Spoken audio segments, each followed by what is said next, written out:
Good morning. Recording in progress. Apologize for a slightly late start. I attribute it to the weather. We will begin with the roll call. Vice Chair Chandra. Present. Trustee Abbott. Here. Trustee Avasti. Here. Trustee Faulkner. Here. Trustee Linder. Here. And Trustee Nakagawa. Here. Chair Horowitz is here. We will, there are no orders of the day. We do not need to waive sunshine, so we can proceed with the agenda. And our very first item is a ceremonial item. It is a presentation to our trustee Prachi Avasti for her service as trustee on this board. So if Trustee Avasti would stand.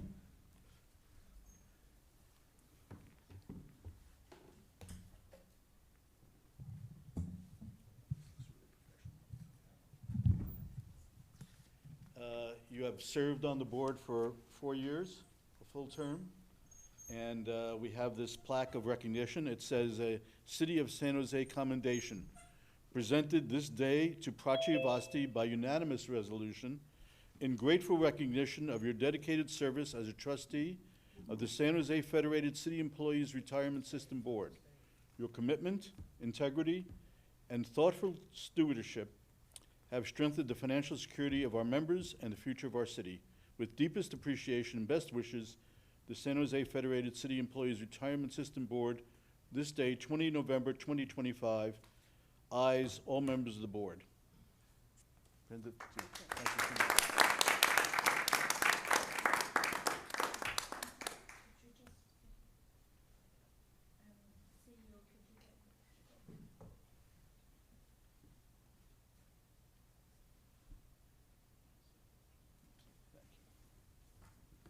All right. Would you like to say a word or two? Okay.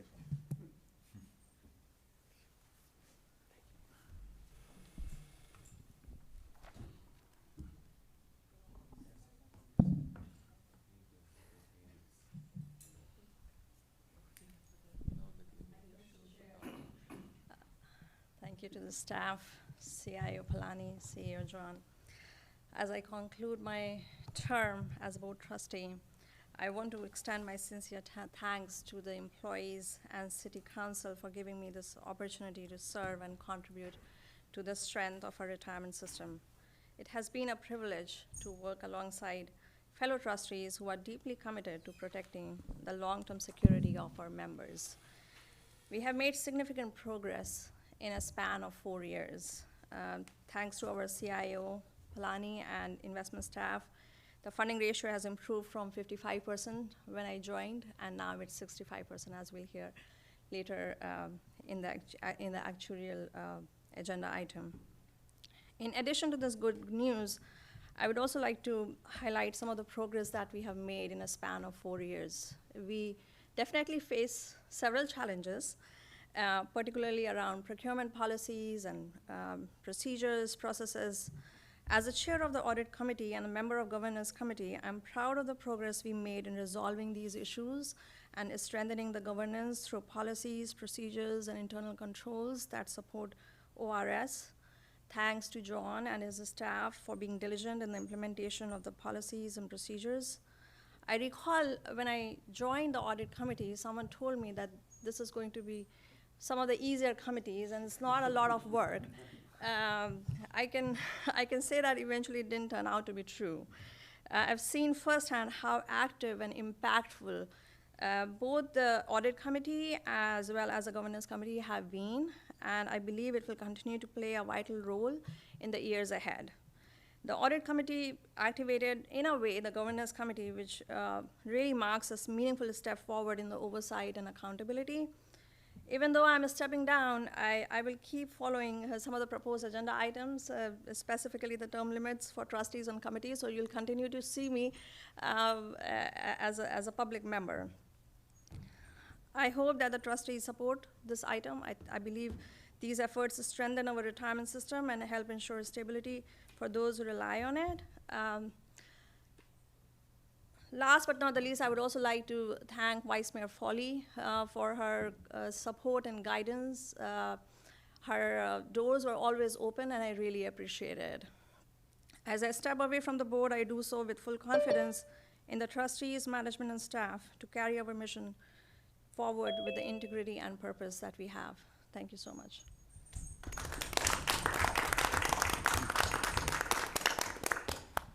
And let me just add that your work on the audit committee, which is one of the more challenging and not necessarily exciting committees, but is extremely appreciated and very critical to the functioning of the ORS system. So we appreciate that work especially. So thank you so much. I guess as this is an agenda item, I must ask if there's any public comment on this particular item. And indeed, there is comment. Let me just review the rules for public comment. We allow public comment and invite it on every agenda item, and we offer 2 minutes of time to any member of the public that wishes to comment. In a moment, we will also have a time for general comment, and those comments are limited to 3 minutes. So with that, staff? We have Brad Imamura. Mr. Imamura, you have 2 minutes. Thank you. Oh, 2 minutes? I guess you lowered it. It used to be 3, I think. Anyway, good morning, fiduciaries. And I just wanted to comment on this item. Thank you, Trustee Avasti, for your service to the Federated City Employees Retirement Board. And as a beneficiary, I certainly do appreciate your commitment and your service. And having been a trustee for 12 years, I know the responsibilities that you had to bear, and do appreciate that. And obviously you were a full-time city employee as well.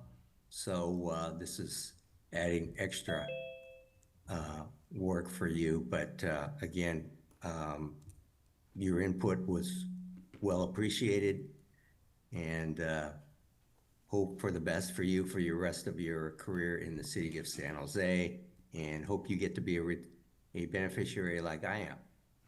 So also wanted to point it out, it's refreshing to see that the board is recognizing the service, and I appreciated seeing that. Thank you. Okay, thank you. Is there further public comment on this agenda item? Seeing there is none, we will move to the next agenda item, which is indeed public comment of a general nature. This is limited to 3 minutes, and this is on any item that is not specifically on the agenda, but which is under the control of this board. So if there are any members of the public that wish to address the board, they will now have 3 minutes to address us. Staff? We have Brad Imamura. Mr. Imamura, you have 3 minutes. Thank you. Oh, okay, that's where my 3 minutes went. So again, good morning. And with the recognition of Trustee Avasti's service, I would like to welcome the new board member, which I believe was approved by the City Council on Tuesday. And it's refreshing to note that the City Council actually abided by an employee election. I see that the new trustee now that was voted in unanimously. Well, if not unanimously, almost, you know, by a large majority, that's for sure. Unfortunately, the City Council did not do so in a previous election. The last election, for those of you who don't remember or don't even know about it, but there was a retiree election. The retirees were allowed to elect their representative to the board. Unfortunately, during that time, which was headed up by then Mayor Sam Liccardo, the person with the highest number of votes by far, was not appointed to the board. And that I saw as really as manipulating of the makeup of the board. And this was interference, I felt, by the city council. And Vice Mayor Foley, I'm sure you're well aware of that. So hopefully we can go forward and reestablish the retiree elections, because I believe that they are entitled to elect their own representative. It was removed subsequently after that election. And for some reason, not for good reasons, in my opinion, but hopefully we can go forward with that. Also, I just wanted to put out a shout out to a couple of staff members. One is, her name is Donna, and she's in the benefits department. She spent a lot of time and was very patient with me in explaining the health benefits. And I really want to put a shout out to her, Mr. Flynn, to let you know you have some really good staff, and also to Cynthia Ayala. She was very responsive to specific information that I had wanted to seek, and also wanted to let you know of those particular staff members. So really appreciate that. And also go. Apparently, the 3-minute limit was met, and comments are disallowed after that. So thank you so much for your comments, and we certainly appreciate specific call-outs to staff members who have been helpful. Moving to the next agenda item, which is the consent calendar. I'll invite a motion to approve the consent calendar. Is there such a motion? So moved, Mr. Chair. We have a motion from trustee Linda. Do we have a second? I second. A second from trustee Nakagawa. We are all present, so we can vote in person. All in favor? Aye. All opposed? None? It passes. And we will move forward now to agenda item 2, death and survivorship. We will have a moment of silence for those who have served the city and who have passed.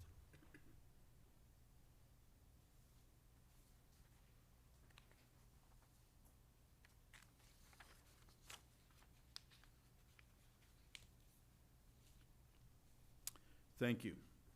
Agenda item number 3 is an oral update from our CIO, Mr. Polani. How are we doing? Good. We're doing great. Everything is great. Everything is beautiful. Good morning, trustees.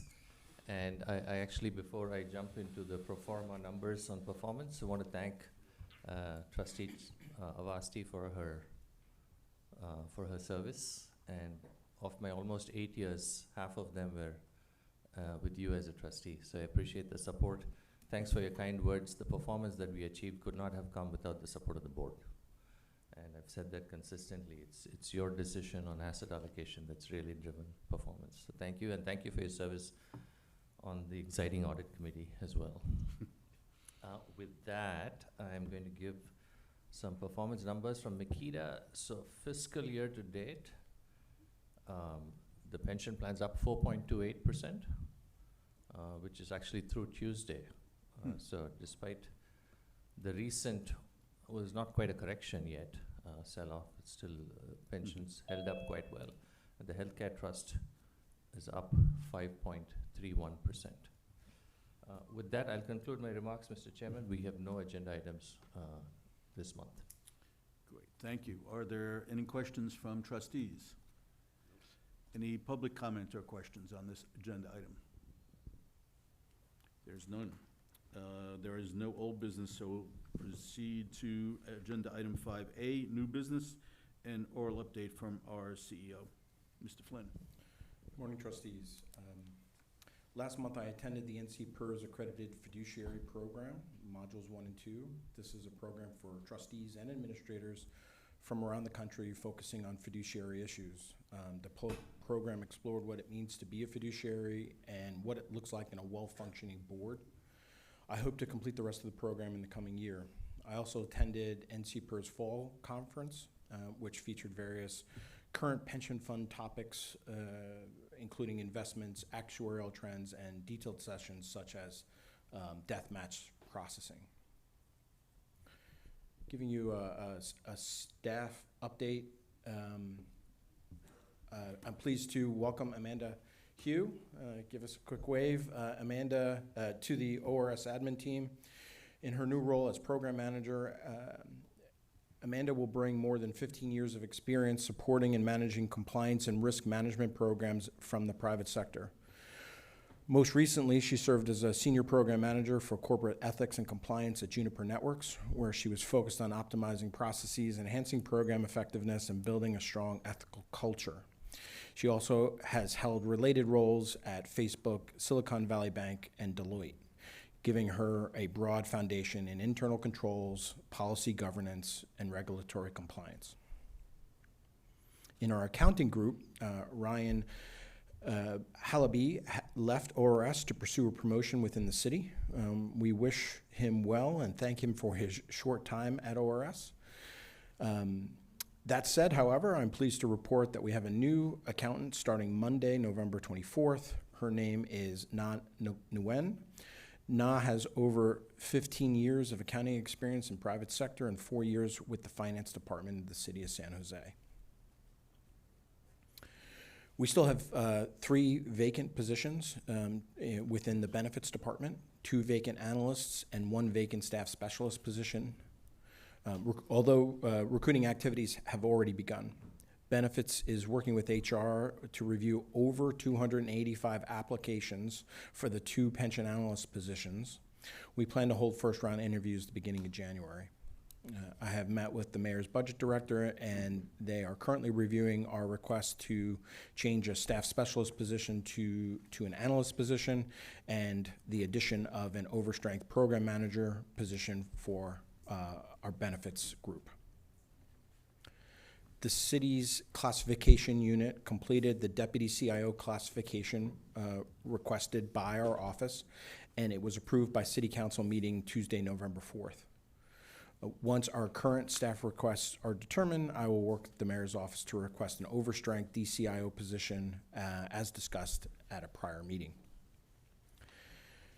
Our investment compensation study is underway, and I'm scheduled for my first touch point with the project manager next week to hear the progress made and receive an updated timeline based on the timeliness of the responses of our designated peer groups.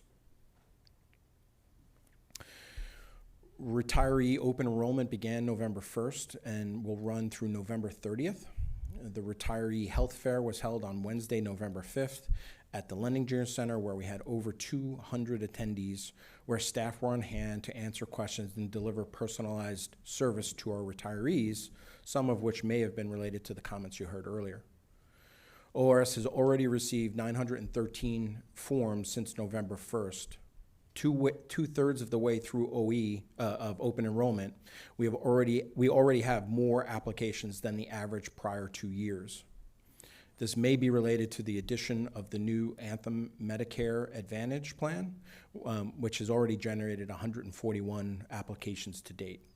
The increase in rates combined with the additional plan has also impacted the call and walk-in volume for our staff to handle. ORS hosts quarterly retirement planning workshops. The next Federated workshop is Thursday, February 12th, 2026.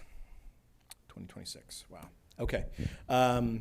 Procurement update. Millman has agreed to our last draft and is being routed for signatures, so hopefully that plane will land shortly. ORS received contract revisions from Baker Tilly for our internal audit service procurement. Those needed to be reviewed by Reed Smith and also put through another cycle with the city's risk department. The updated contract is now with Baker Tilly for their second review.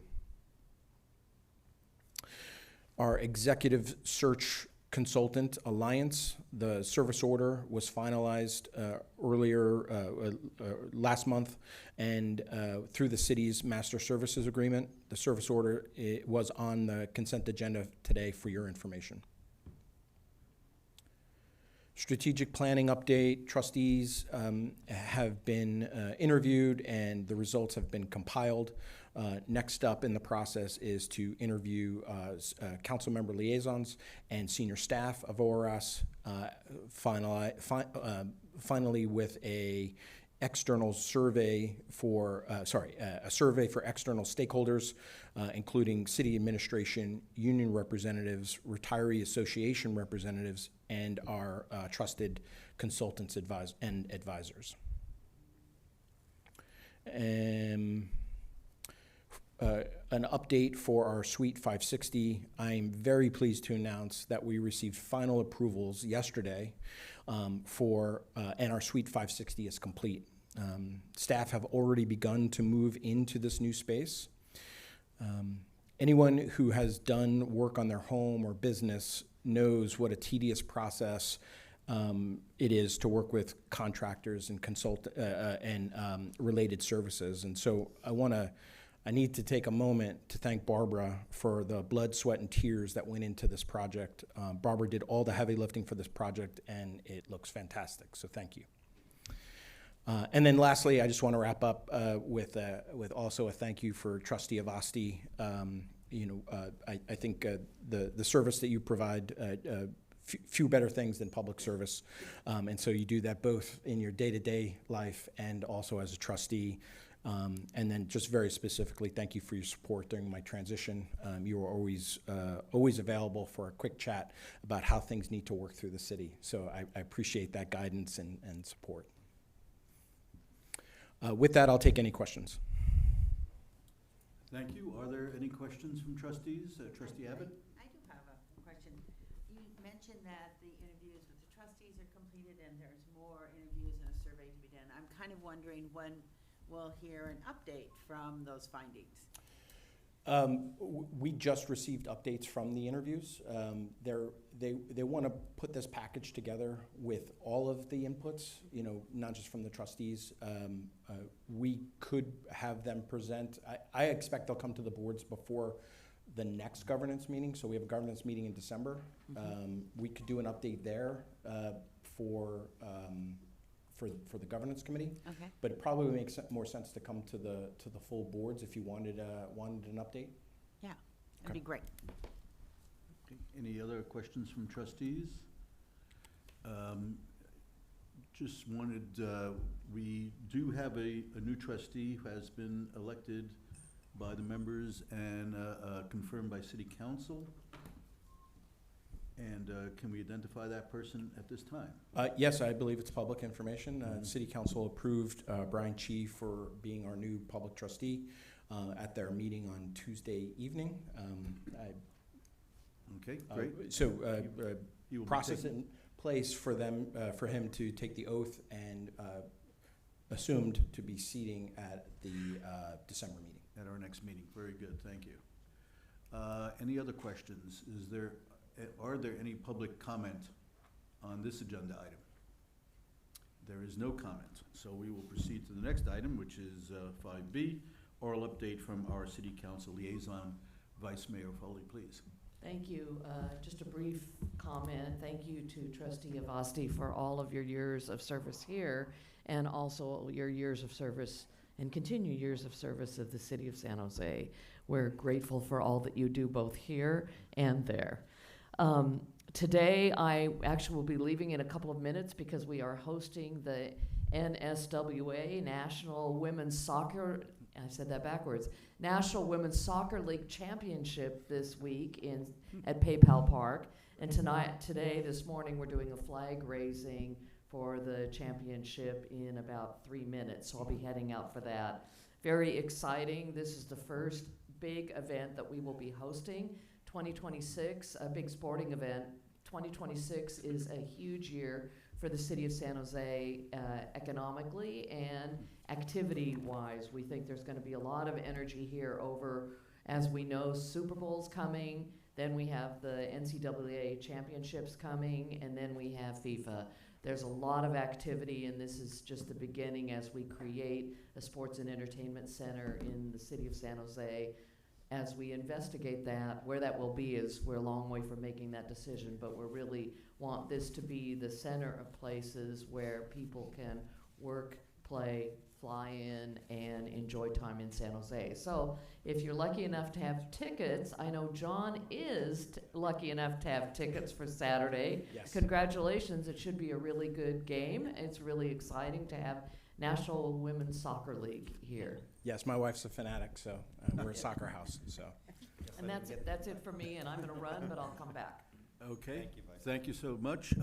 Quickly, any questions from trustees? I was waiting for my invite, but To the soccer, okay? I don't have a ticket either. Should be very exciting. Any public comment on the vice mayor's?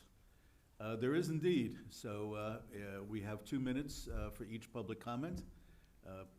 Please proceed.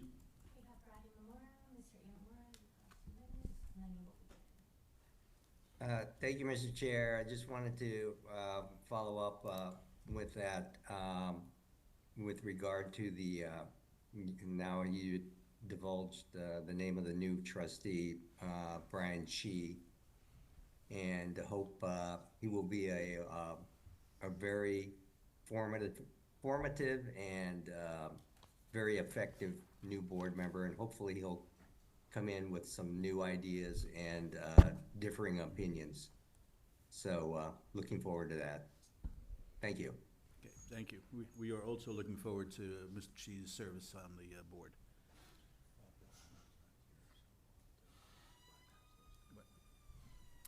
Our next agenda item is 5C, discussion on preliminary evaluation, extremely important agenda item of great interest. Our actuary, Mr. Bill Homemark from Conlon, is still en route, and he will speak to the next 2 agenda items.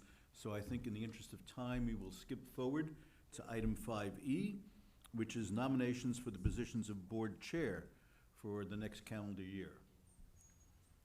And, If it's okay, I'd like to just read an excerpt from the policy. okay, please. Just to remind the boards of the nomination process.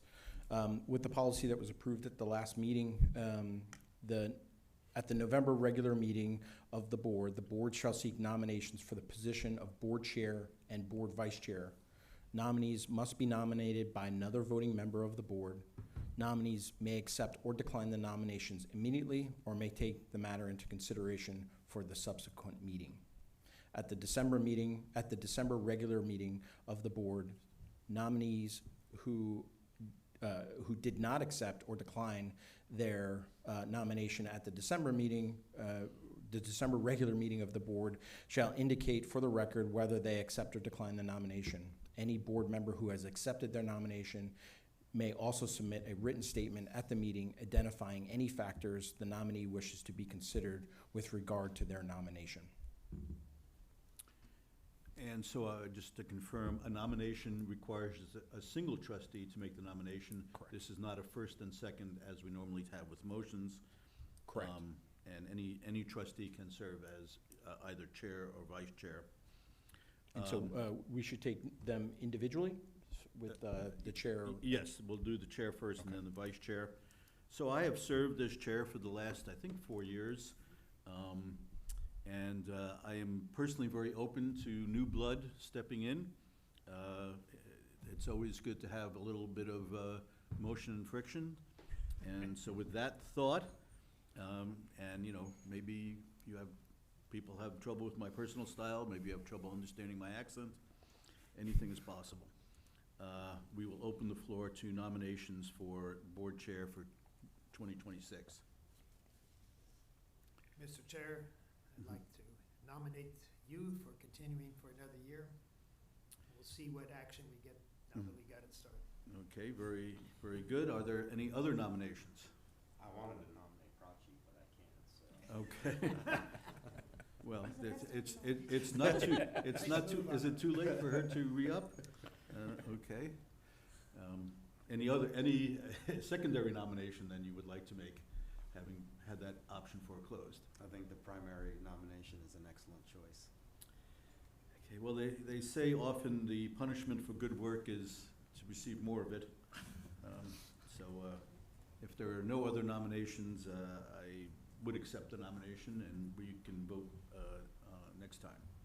Just acknowledge you have done good work through some tumultuous times. So Thank feel you. good about it. That was perhaps an assumption on my own part to say that, but Can I ask a procedural question? You maybe covered this in your remarks and I missed it.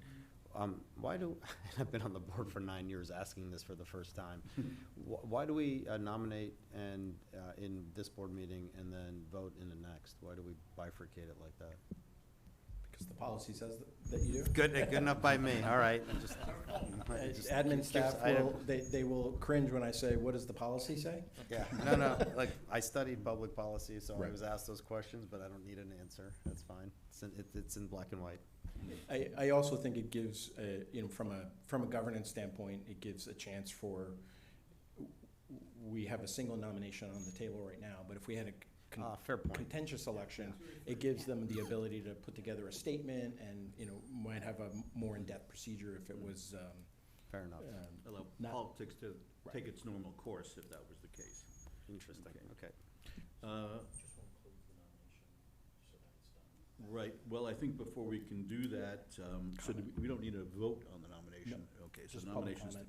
But we do permit, again, on this agenda item, public comment. Is there any public comment which will be limited to 2 minutes? There is no comment. All right, so I believe that closes item 5E.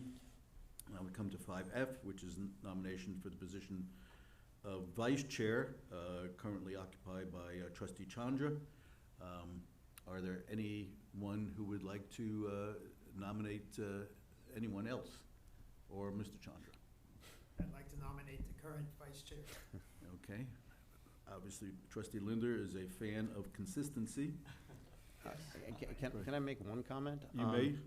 I term out November 2026, and at this point, after that will be 10 years of service, or 1 month shy of 10 years. I do plan on leaving. I do think it's important to have fresh blood and change, so things could change, but that's my current plan. And no Sherman-esque statement, but I think that's very likely to happen. So if having that 1 month gap is an issue for the board, you guys should consider that.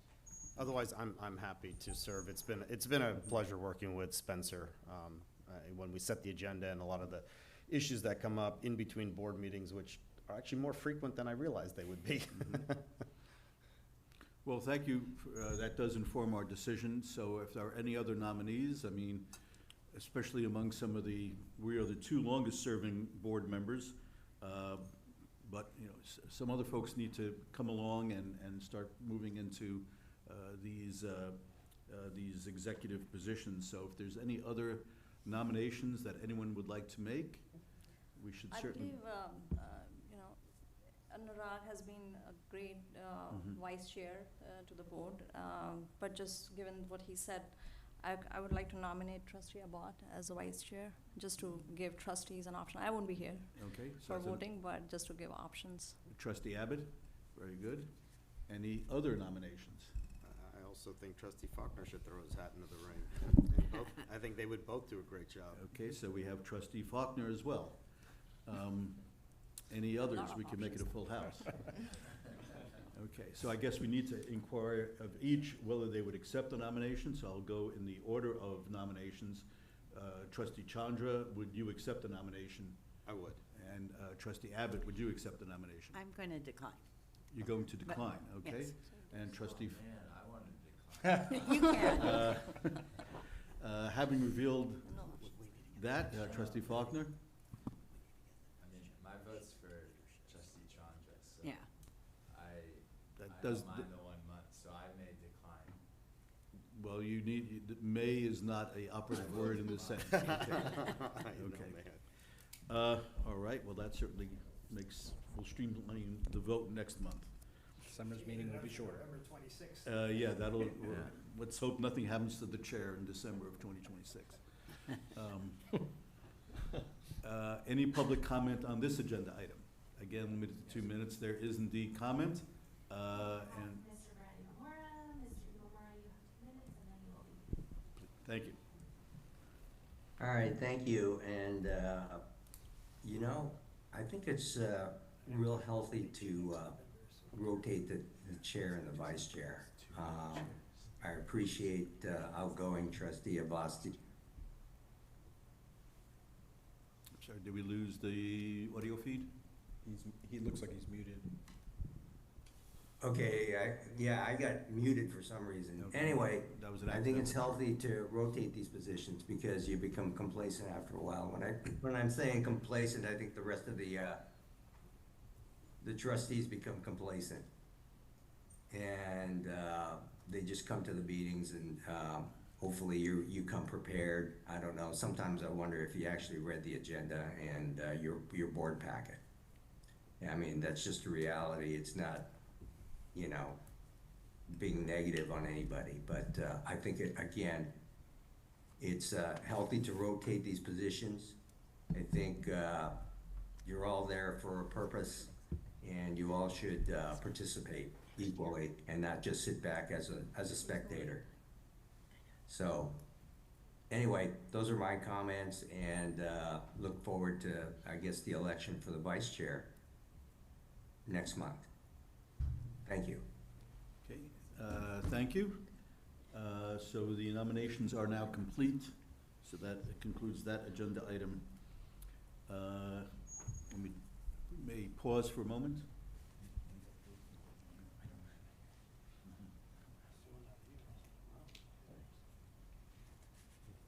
Airplanes probably aren't moving very fast today. The airplanes probably are not moving very fast today. Oh, yeah, see the flying in. I imagine he usually flies in. All right, we will proceed with the rest of the agenda. We will take a break at 10 o'clock, and we will come back to items 5C and 5D when Mr. Bill Hallmark is available. Yeah. Can I just make a comment Please. in response to what Mr. Inamura said? Our vice chair has only been our vice chair for a year or so, right? I was vice chair previously for a year as well, but yes. Okay, but so we have had some rotation in this particular position, and I think you've done an excellent job. So I think that's why I personally wasn't ready to go into this, but I might consider it next year when you're gone. Terrific. Can I comment as well? Yeah. Please.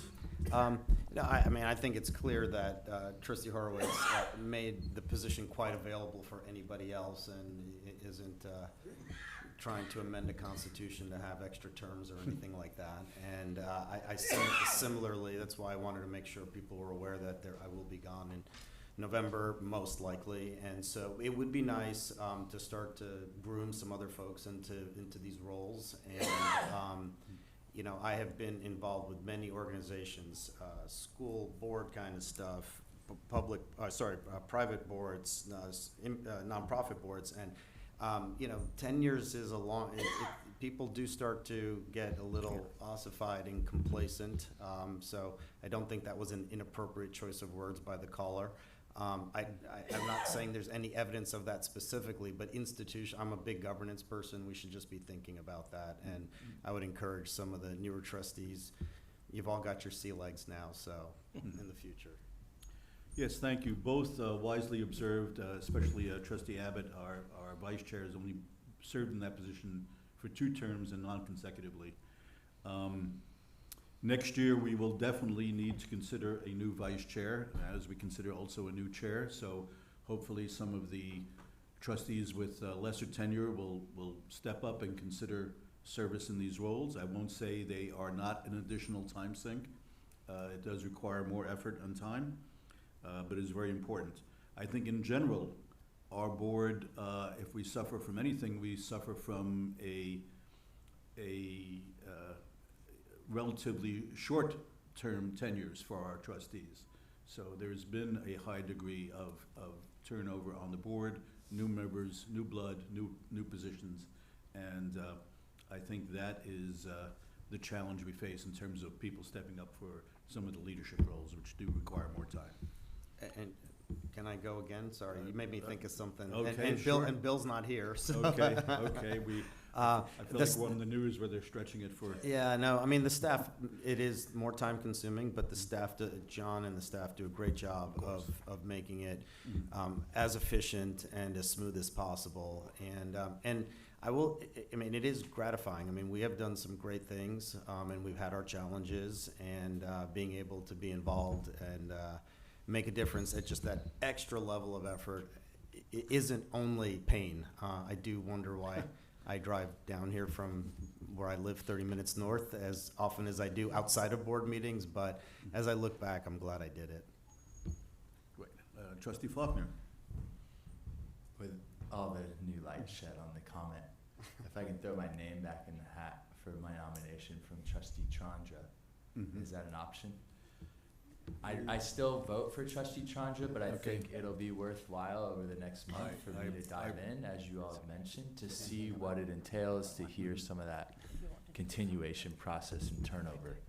I appreciate that, that feeling. I guess we would need to turn to. So I would say that we closed the nominations, but if I recall my policy, with 2/3 vote, we can reconsider an agenda item. Okay. I believe the possibility also exists to consider nominations at the December meeting prior to the vote. That's not the case, okay. So, would someone like to make a motion to reopen the agenda item to reconsider additional nominations? I would like to. Okay, I second. As it was to my right, I heard Trustee Linda first, and I believe we have a second from Trustee Avasti. Is there any further trustee discussion on this item? Is there any public comment on this motion? None. So we can vote. All those in favor of reopening nominations, say aye. All opposed? None. Nominations are reopened. Are there any nominations for the position of vice chair? Yeah, I get to do it again. I nominate Trustee Faulkner. Okay, we have a nomination of Trustee You Faulkner. want back in too? No, I'm good. Okay. I will accept the nomination. Very good. That was a, We would also need a nomination. Another Oh. nomination. okay. Just to be sure. I see. Would someone like to renominate Trustee Chandra for vice chair? I'll do so. Trustee Linder again nominates Vice Chair Chandra.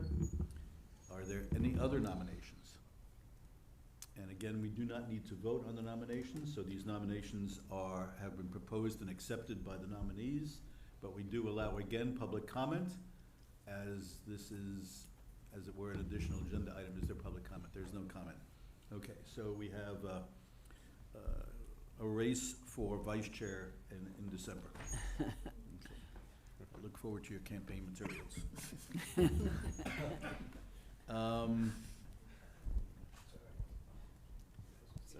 I see, okay. In the 19th century, they just campaigned from their front porch for president of the United States. You can just do the same.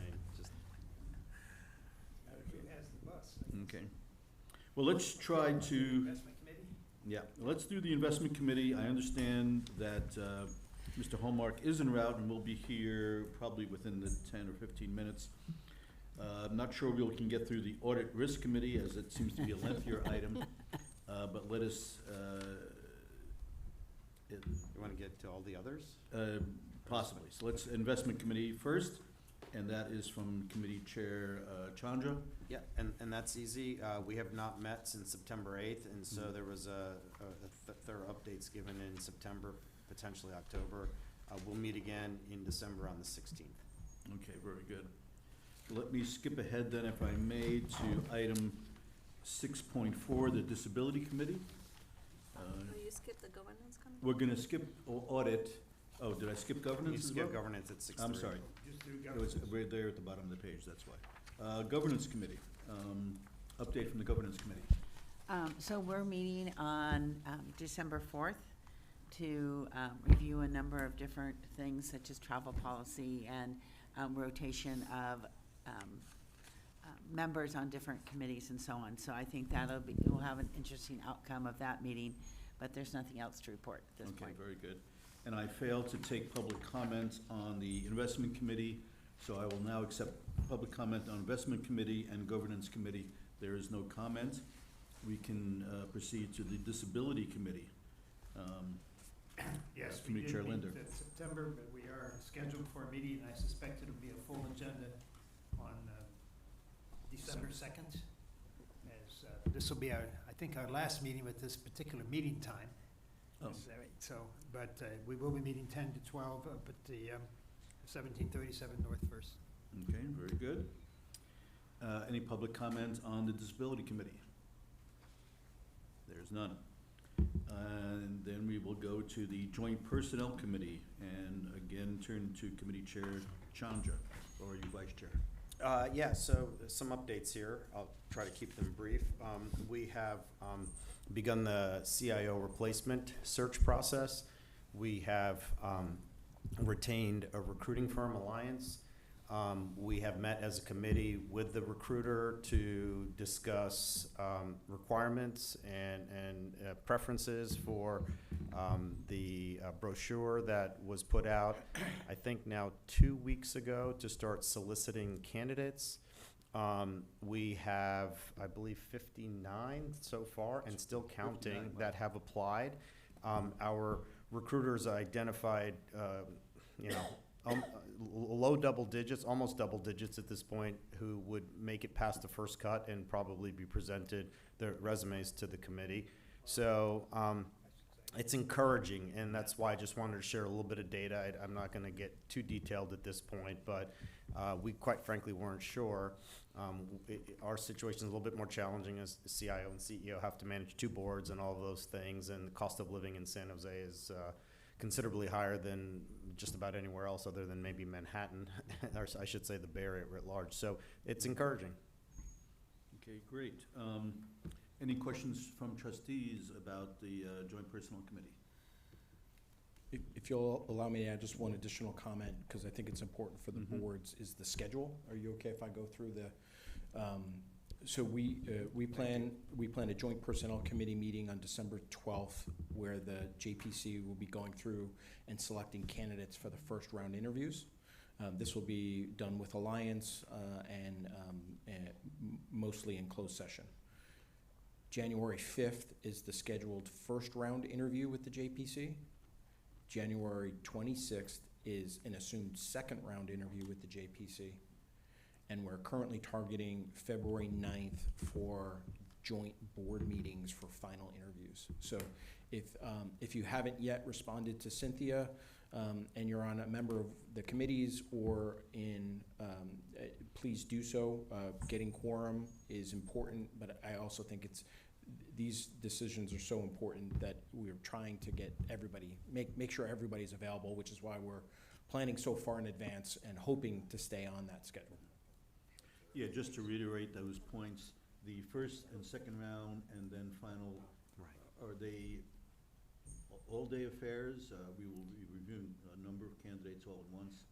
I would assume the first round interview will be, it could be an 8-hour day. I would say it depends on the decisions made at the December 12th meeting will determine how long January 5 will go. The decisions made in January 5 will determine, so on and so forth. So, but it was an 8-hour day when he went through the process. That first one was long. Yeah. Bottom line, we should count on these being, longer than typical meetings, perhaps much longer. And again, we need quorum, but it would be really, really great if every single trustee could be in attendance for the final joint meeting with our police and fire brethren. Again, one of the most important decisions we will make as a board. So in the past, that's been 2 or 3 candidates, because this is my third time through this. So that part isn't necessarily long, but the deliberations could be. Right. So hopefully you've got that on your calendars. And I think other than that, we do need to receive and file the minutes. Any other trustee questions or comments on this agenda item? Any public comment? There is comment, which will be limited to 2 minutes. Please proceed. We have Mr. Aguilera, Mr. Aguilera, 2 minutes, and then we will read. Yes, good morning again. Thank you, Mr. Chair. I really questioned the motive and the reasoning for wanting to proceed with this item, with hiring a chief investment officer. I mean, if this police and fire plan want to hire a chief investment officer, that's their business. They're doing well, very well in terms of their funding status than the Federated. And as I indicated to the board last month.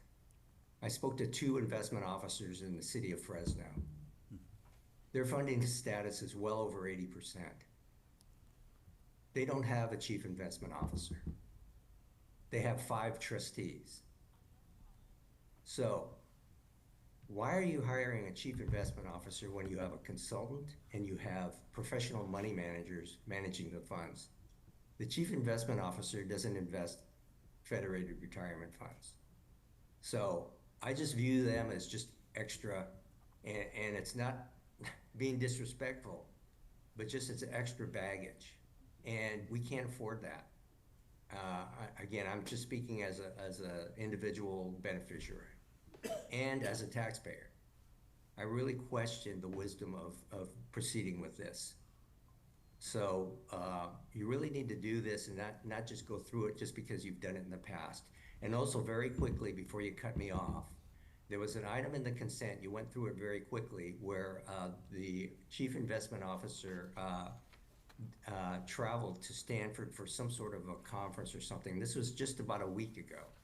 And if he announced he was departing, why is he expending Federated funds to go on these conferences when he's leaving? And why was it approved by the board? I'm sorry, apparently 2 minutes was met. As to CIO Polani's travel to Stanford, I believe that was for a total sum of 60 some odd dollars. It was the car fare. He is still our CIO, and it's very important that he continue to advise us and to maintain our position.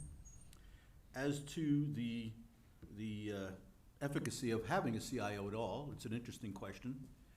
I would maintain that increasing our funding status from 55 to 65% and hopefully getting to 80% is precisely why you would want a very effective and insightful CIO. Fresno, having achieved 80%, perhaps they no longer need a CIO. I can't account for their decision-making, but that's how I think. With that, I think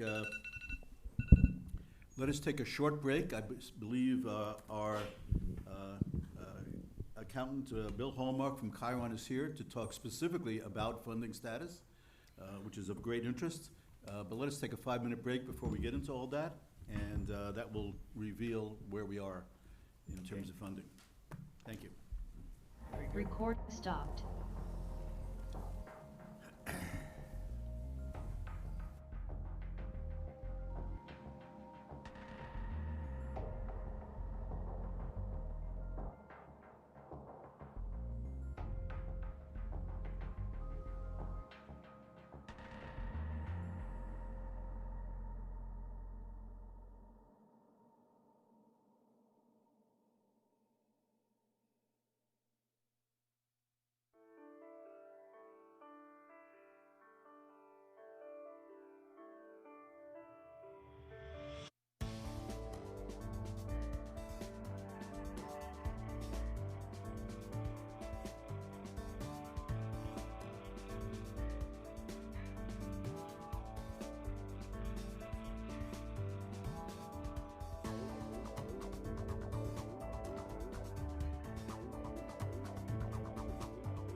Okay, we're going to return from break.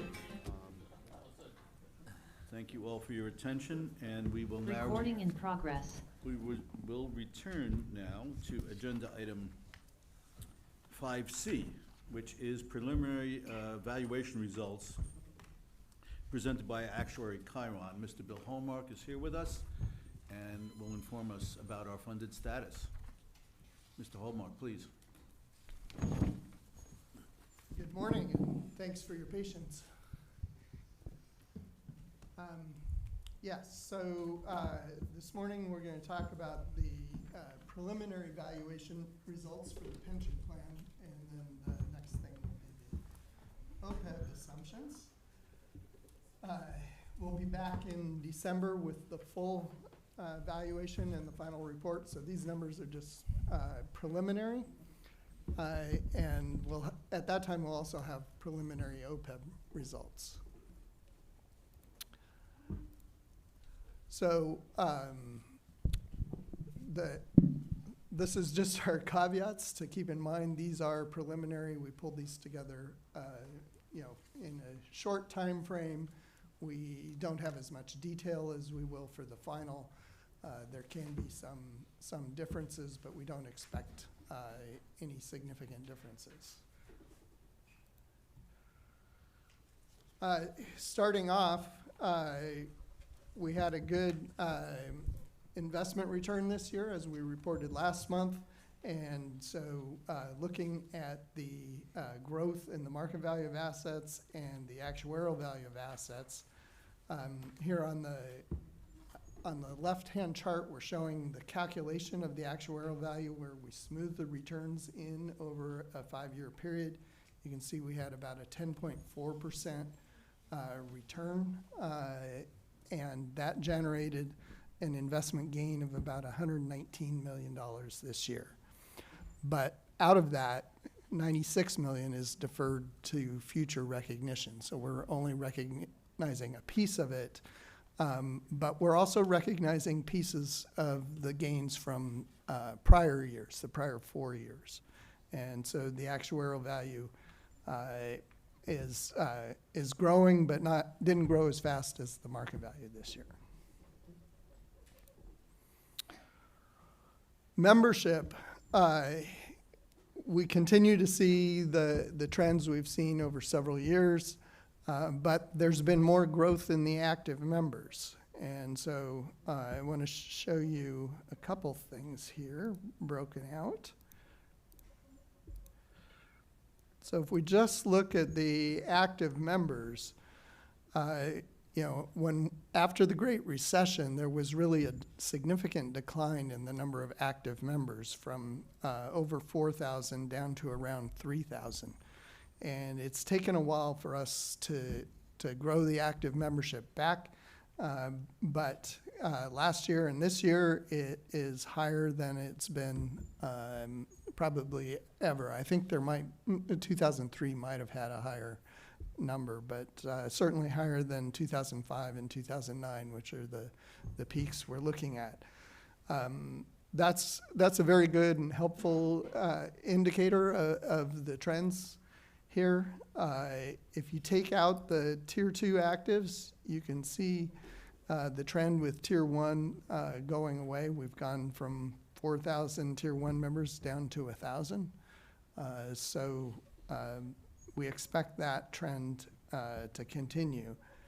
If we just look at the Tier 1 membership, overall that membership is declining, even including the retirees now.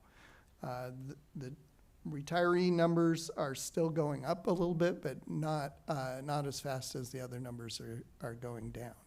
So we're seeing that trend.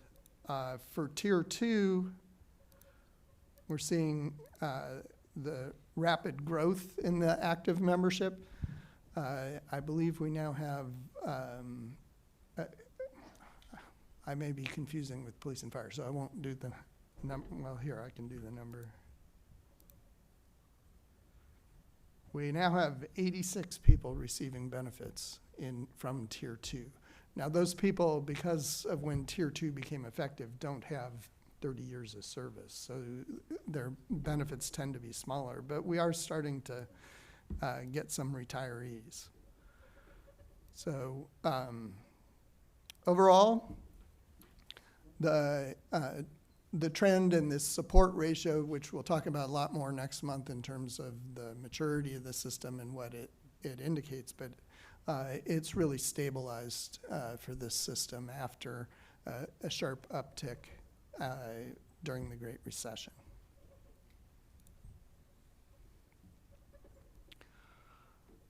So what happened to the UAL? Here I'm going to start on the left chart where I just have one blue bar showing that last year we had about a $2 billion UAL based on the smoothed actuarial value of assets.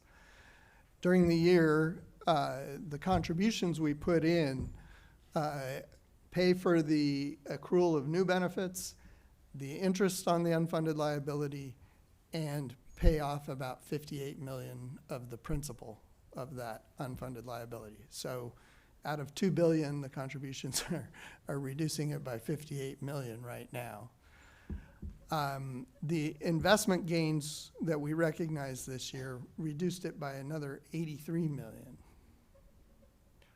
The liability experience, which I'll talk about in just a second, actually increased the unfunded by about 40 million. There were no assumption changes, and so we now have a UAL based on the actuarial assets of 1.9 billion.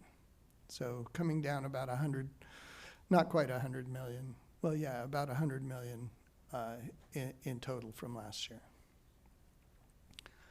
Now that liability increase of 40 million, we look at that on the right-hand side. What is driving that? And we're looking at the 5-year history there. And the thing that will stand out are those green bars of the salary increases. That has been a significant driver of our liability increases the last 5 years, and it continued a bit this year. That's really been driven by the spike in inflation we saw and kind of the catch-up in salary increases following that, as well as continued demand for labor. So we don't expect that to continue at that level. We've seen this with virtually every public plan we've worked on, that they've had these types of losses. So we're not too concerned about it going forward, but that is part of what we've experienced recently. This plan has also had losses from retirement and termination rates. And so if that trend continues, we'll be doing an experience study in 2 years, I believe, and we'll likely revisit the retirement and termination assumptions to try and more accurately reflect what's going on in that experience. The other items have been very minor. I have a question. Yeah. So why did terminations cause an increase in our liabilities? Fewer people terminated than we expected. Oh, fewer people.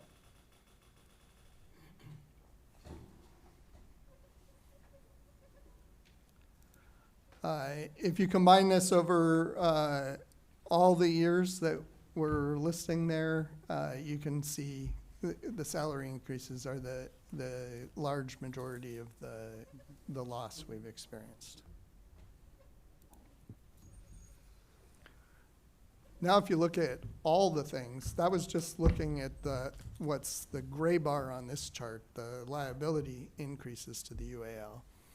Here, I should have said this on the prior chart, but bars going down are good. They're reducing the UAL. Bars going up are increasing the UAL. And so we look at a 10-year history of the major categories here. And the first thing I want to show you is, I thought this was kind of interesting on this is the investment gain or loss that's being smoothed over 5 years. And so the 10-year period is split perfectly in half, where the first 5 years you had losses, and the last 5 years you've had gains. So that's quite a turnaround to have and to be consistent with. The other piece to show you is the contributions. When the Great Recession hit, we did a lot to increase contributions, but gradually at a pace that the city could handle. And so we were not paying, for a long time, we were not paying enough to cover the normal costs plus the interest on the unfunded liability. So you can see in 2016 through 2018, those contributions were short of that Treadwater benchmark. And so they were actually contributed to increasing the UL. But since then, our contribution levels have gone above that and are paying down the UAL. And so that's what we want to see, is that consistently working to reduce the UAL through the contributions. The other thing that we've had were a lot of assumption changes, most of which increased the UAL. So again, some of those are, well, many of those were reductions in the discount rate that drove it up, but not all of them. And so we revisit the discount rate every year, but we'll revisit the other demographic assumptions in 2 more years. So if you look at all of those over the 10-year total, the only piece in aggregate that has been reducing the UAL are the contributions. Now, like I said, the investments, we had losses for 5 years and then gains for 5 years. So that used to be a much larger contributor to the increase in the UAL. It's come down. And as we move forward, we'll be dropping off those years of investment losses. And if we can continue with something like we've had, that will flip to the other side. And we don't expect the assumption changes to be as significant as they've been in the past, but there can be changes going forward that will go in either direction. And the liability piece, again, the lion's share of that is the salary increases in the last 4 years.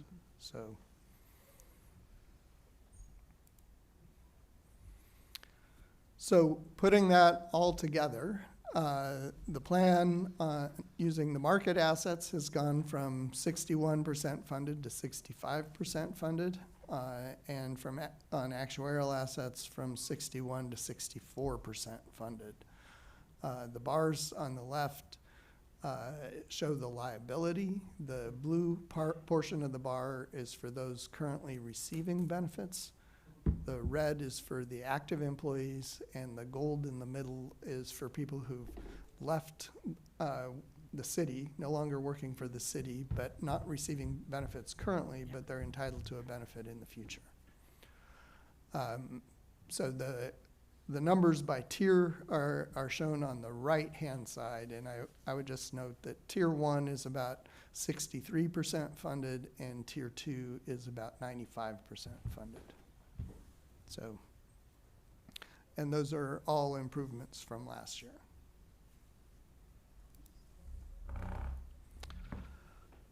Now, what's happening in terms of contributions? Here, let me start with the member contributions, which are the light purple at the bottom of the bar. The rate is staying the same. No change in the member contribution rate. On the right-hand side, you can see that the dollar amount goes up a bit. That's reflecting the growth in the payroll, just applying that same percent. So then if we're looking at the city contributions, as a percent of pay, it goes down. As a dollar amount, it goes up. So we're calculating that it'll go down from 48.3 to 46.4%, and that's an increase of 2.4 million in the total contribution. Now, if you look at the normal cost for the city, that dark purple, which is the cost of the benefits attributed to the next year of service, that's actually going down slightly. That is not really a change in the city's rate. That's a transition from Tier 1 to Tier 2, where the city pays a lower normal cost rate. The UAL and administrative expense rate is going down by about 1.5% of payroll, but on the right-hand side, you can see that that's a slight increase in the dollar amount. If you look at Tier 1, notice that that's 209 million out of the $244 million contribution is for Tier 1. But the Tier 1 contribution amounts are remaining pretty level, with the normal costs going down as a dollar amount and the UAL going up, and they just kind of offset each other. For Tier 2, you see the dollar amounts are going up, but the rate is the same. So the difference is just the payroll that's being applied.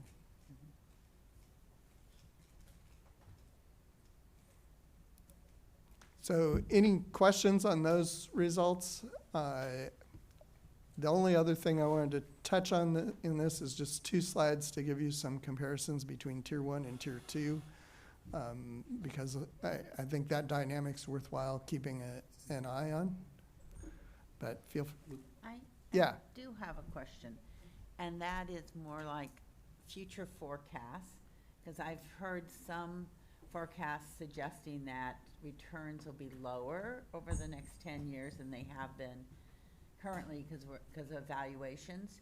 When would we look at that kind of assumption? Would that be once we actually see movement in that direction? Because when I was thinking about when we saw the 5 years of losses and the 5 years of gains, would that change our outlook significantly? Well, we talked about that last month in terms of the pension plan. We'll talk about it shortly in terms of the OPEB plan. Right.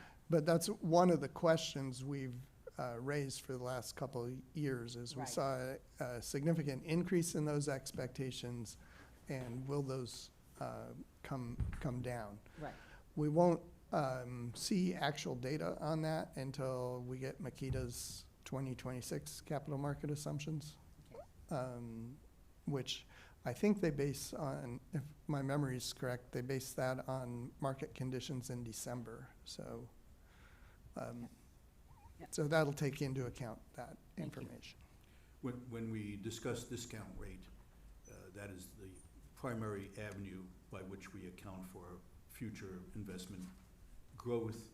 And as you'll recall, last month we chose to maintain the discount rate fairly conservatively and not to raise it, even though our performance had greatly exceeded our discount rate over the last 5 years. So the assumptions presented here assume a fairly Conservative. modest and conservative growth in the future, so. Yeah, and next month, we will show you some scenarios of what happens if the return is lower or higher, and really get into the risks so that you understand what the variability is. Thank you. Yeah. Can we go back to slide 7 just for a moment? On the right side, you had mentioned, or the slide that I'm looking at has, 5 years worth of data, 2021 through 2025. And it shows, like you had mentioned, that salary increases were the largest factor in, the change in liability, right? Just for my own information, can you break down like what component of the salary increase is actually causing that? I believe it's all components. There were across-the-board increases that were larger than expected. We reflected a lot of those when the bargaining agreements went into effect. That was the across-the-board piece, but then the promotions and longevity, the step increases have been also a component of that. I don't know the details for the city of San Jose on this, but we've seen a lot of cases where job classifications have been reassessed, and the pay levels for individual job classifications have changed. So it's really been what we've seen both here and broadly. It is just revisiting all of those things in light of the inflation impacts and the labor market conditions where they're trying to recruit and retain people in certain positions. Okay, thank you. So there's not one single factor that was driving it. It was just really the combination of everything that. Yeah, it's the combination, but if you had to point to the main underlying factor, I think it's the period of inflation we went through and costs for people, costs of living for employees. All right, thank you. Hey, Bill, can I ask a quick question? You had the slide where you showed the UAL and the factors that were increasing or decreasing it. It was the build slide, and there was no change to the discount rate. What kind of impact would a quarter point, half point, can you, off the top of your head, kind of sense? My sense is that would be pretty dramatic, right? In decreasing. A quarter point increase would noticeably decrease the discount rate. We will be bringing that. Decrease the UAL. If you increase the rate, then it'll it would decrease the UAL. Yeah, you said discount rate twice. Sorry. I'm sorry. Yeah. If you increase the discount rate, it will decrease the UAL. And so next month, we'll bring that sensitivity, so you'll be able to see it.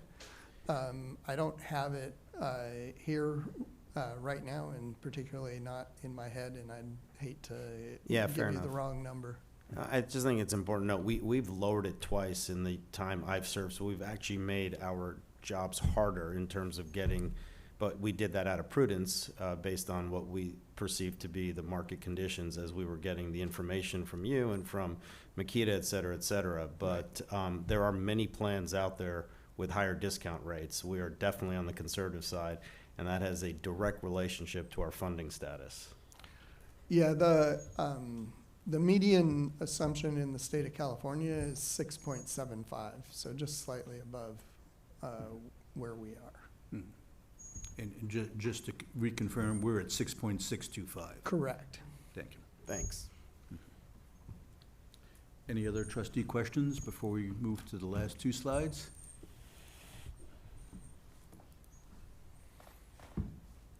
Okay, I showed you the member counts already, but this slide separates it by tier 1, tier 2 instead of by class status. And so the tier 2 are the green and tier 1 is the blue.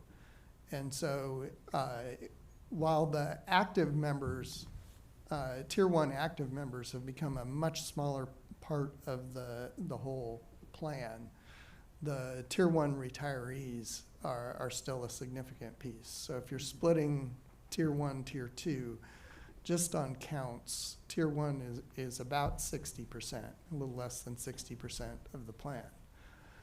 Now, if you look on the right-hand side, we're looking at the active member payroll, and now you almost have 3/4 of the active member payroll is in tier 2. And that's been a pretty consistent trend to develop that, and we would expect that trend to continue. But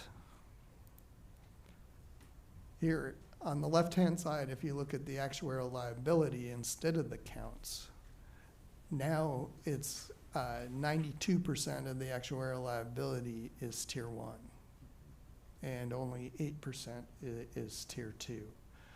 And that's because the tier 1 people have had their full careers, they have the retiree liability. That's really the bulk of the liability. So even though tier 2 has sort of taken over the dominant position in the active population, for the plan, the liabilities are very, very heavily dominated by tier 1.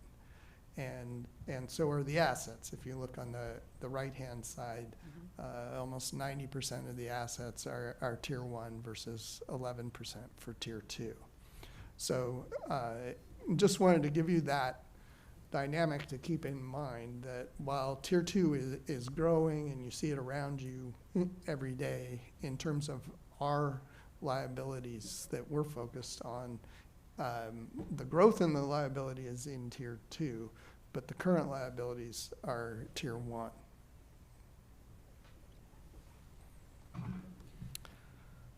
So that's all I have on the preliminary results. Like I said, we'll be back next month to look at the projections and sensitivity to that stuff, and we'll do some comparisons to national and California data so that you have a sense of where you stand and then what the risks are to those projections. Thank you.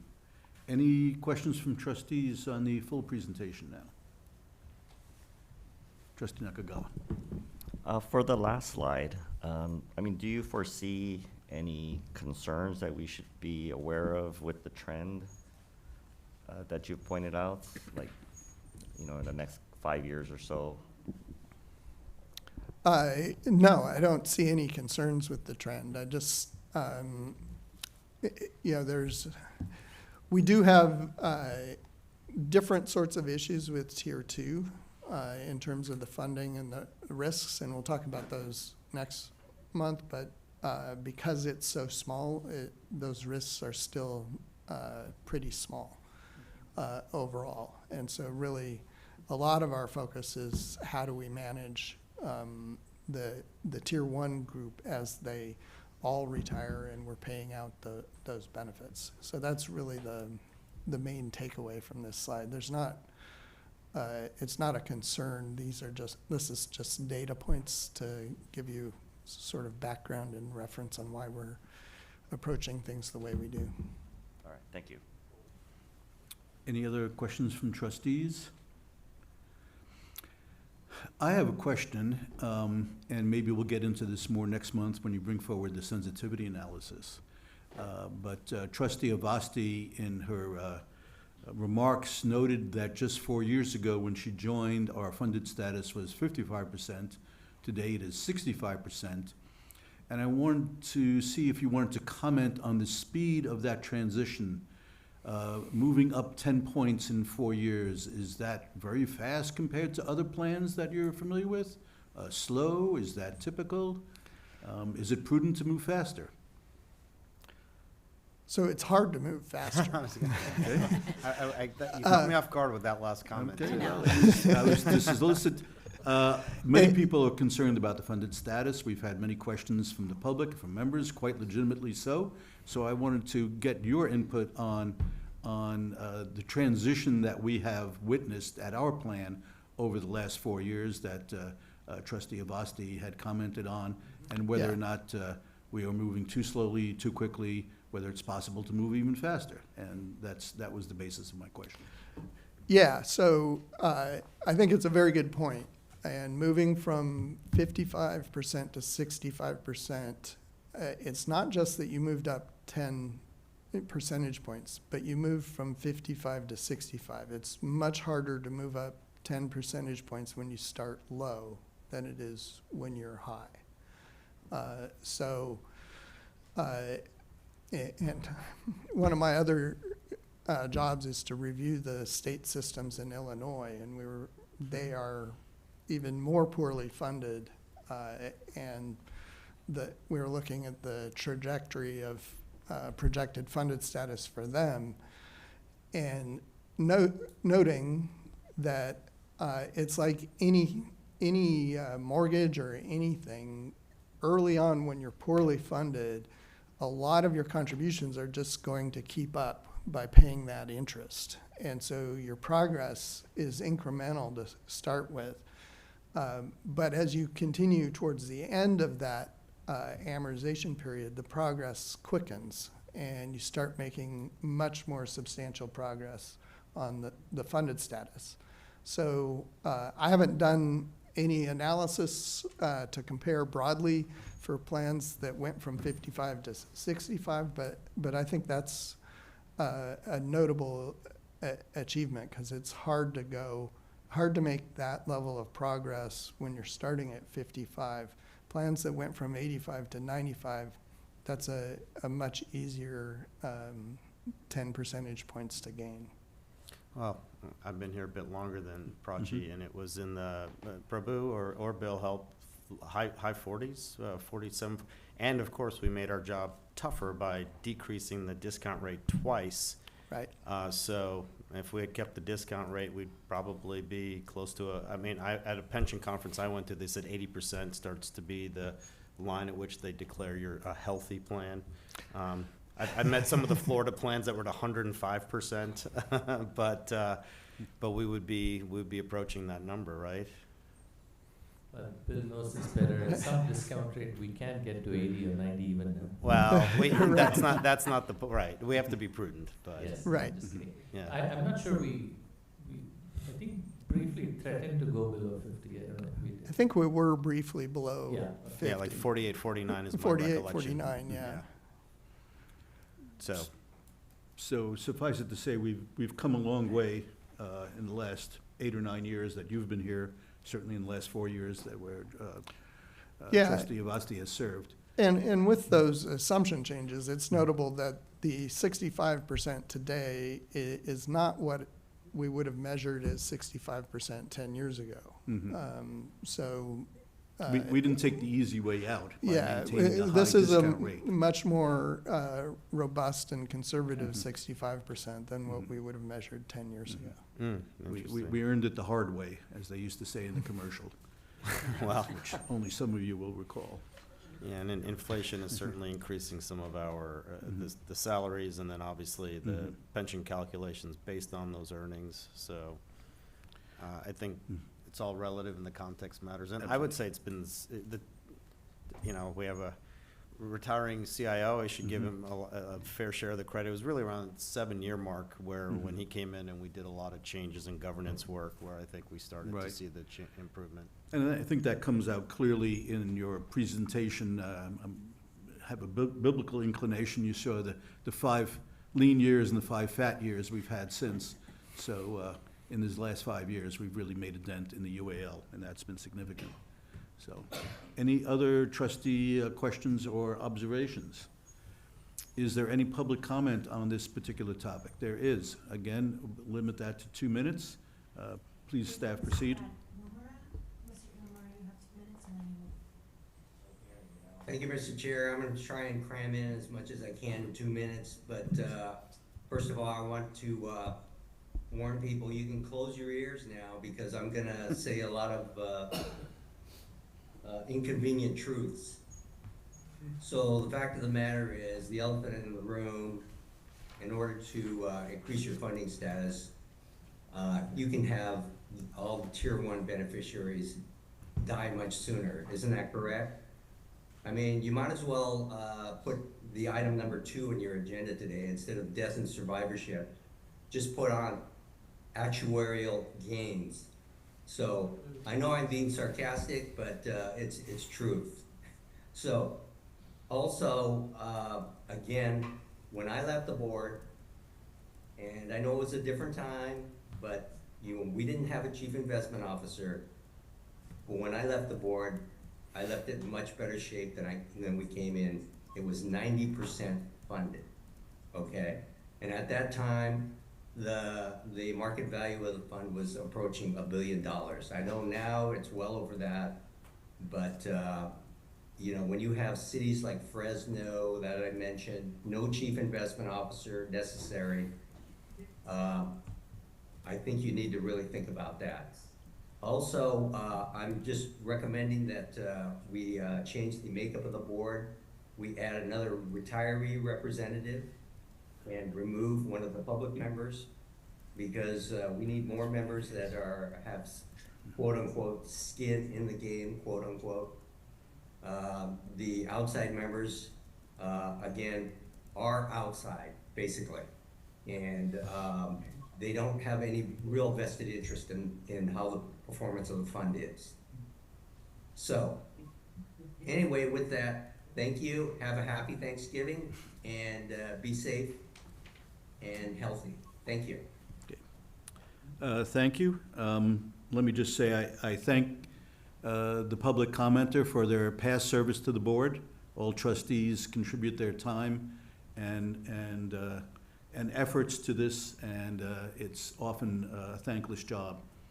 I must comment on the comments about Tier 1. We hope all of them have a long and healthy life and retirement.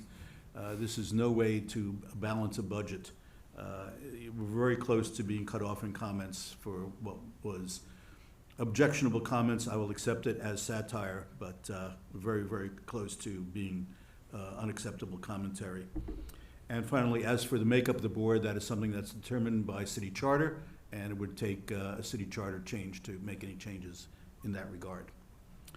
So with that, we will conclude item 5C and proceed to item 5D.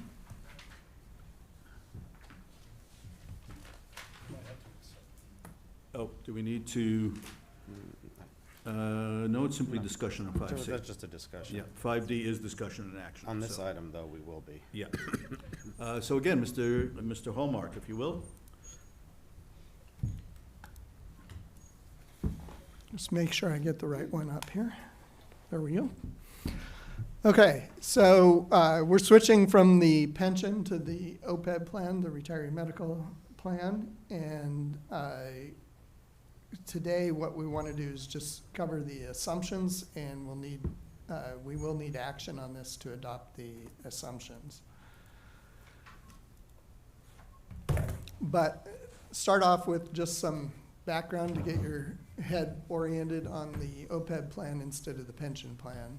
The OPEB plan is mostly closed, predominantly closed. Only the Tier 1 members who did not elect the VEBA can receive the full benefits. Others can get benefits if they qualify for a catastrophic disability, but the liability for that is minuscule compared to the regular OPEB benefits, the full OPEB benefits. Member contributions are fixed at 7.5% of pay. So one of the things on the pension side when we're considering changes in assumptions is it does affect the member contributions. Here it does not. Member contributions are just set. You set the city contributions. The board sets the city contributions. Those are affected by the assumptions. The city has an optional cap to their contribution rate at 14% of pay. We have not been close to the cap, so that has not really been an issue. These assumptions will set the city contribution for fiscal year end 2027, and they go in the financial statements as well.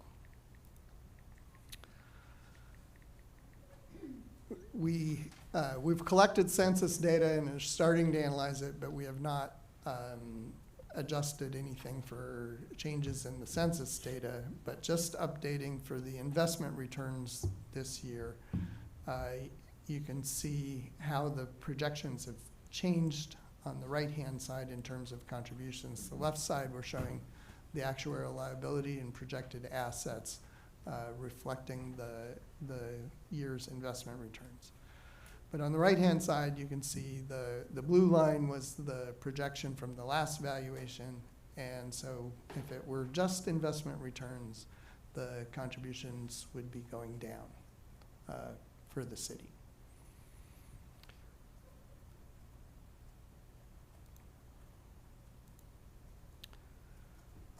Now, we use the same assumptions for the OPEB plan as we do for the pension plan, where the same assumptions apply. But there are some unique assumptions. The most important are the health-related assumptions, so healthcare trend rates, plan elections, those sorts of things.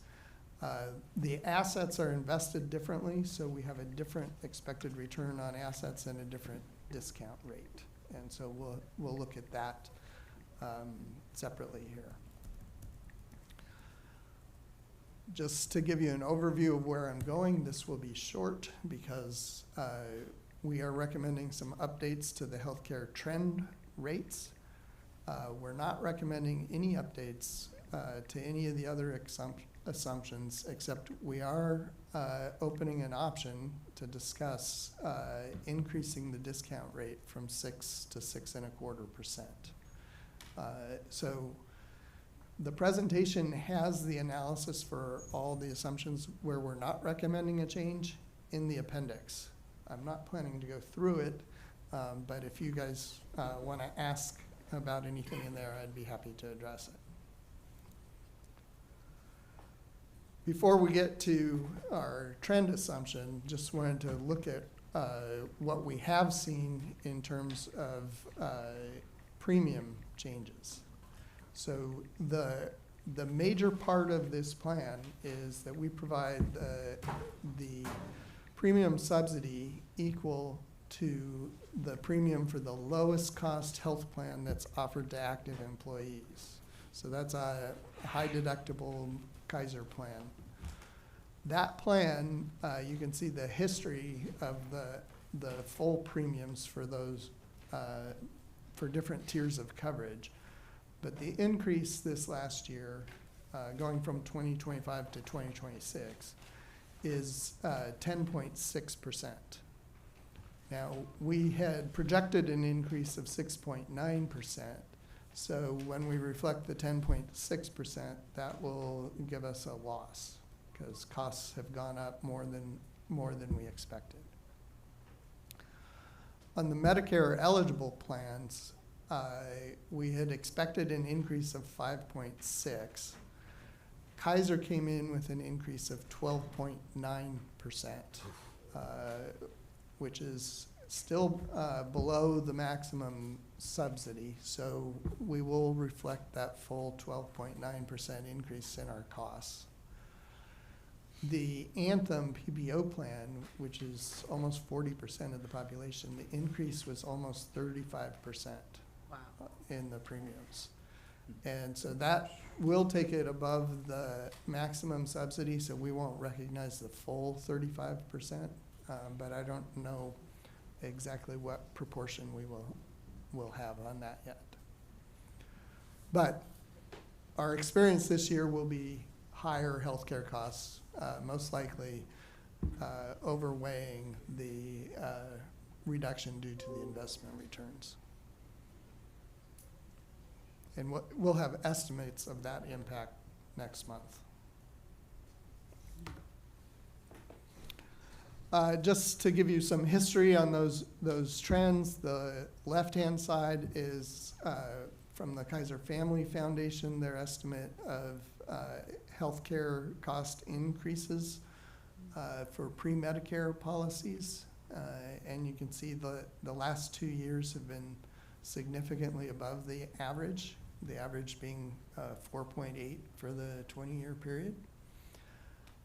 And similarly on the right-hand side, the average was 3.9% for Medicare trends, and we've been above that for the last 4 years. I have a question. Yeah. Why would Medicare increases be less? Because I think older people get sicker. Why would they be less? Yeah, why would they So be less? Medicare, the Medicare Advantage programs, it's much more complex to calculate. They're more volatile because Medicare is paying a large chunk of the healthcare costs. So the total goes up and down, and the portion paid by Medicare goes up and down. Yeah. And you're just dealing with that difference. And so that's how you get something way out like a 35% increase is Yeah. because of that leveraging. Okay.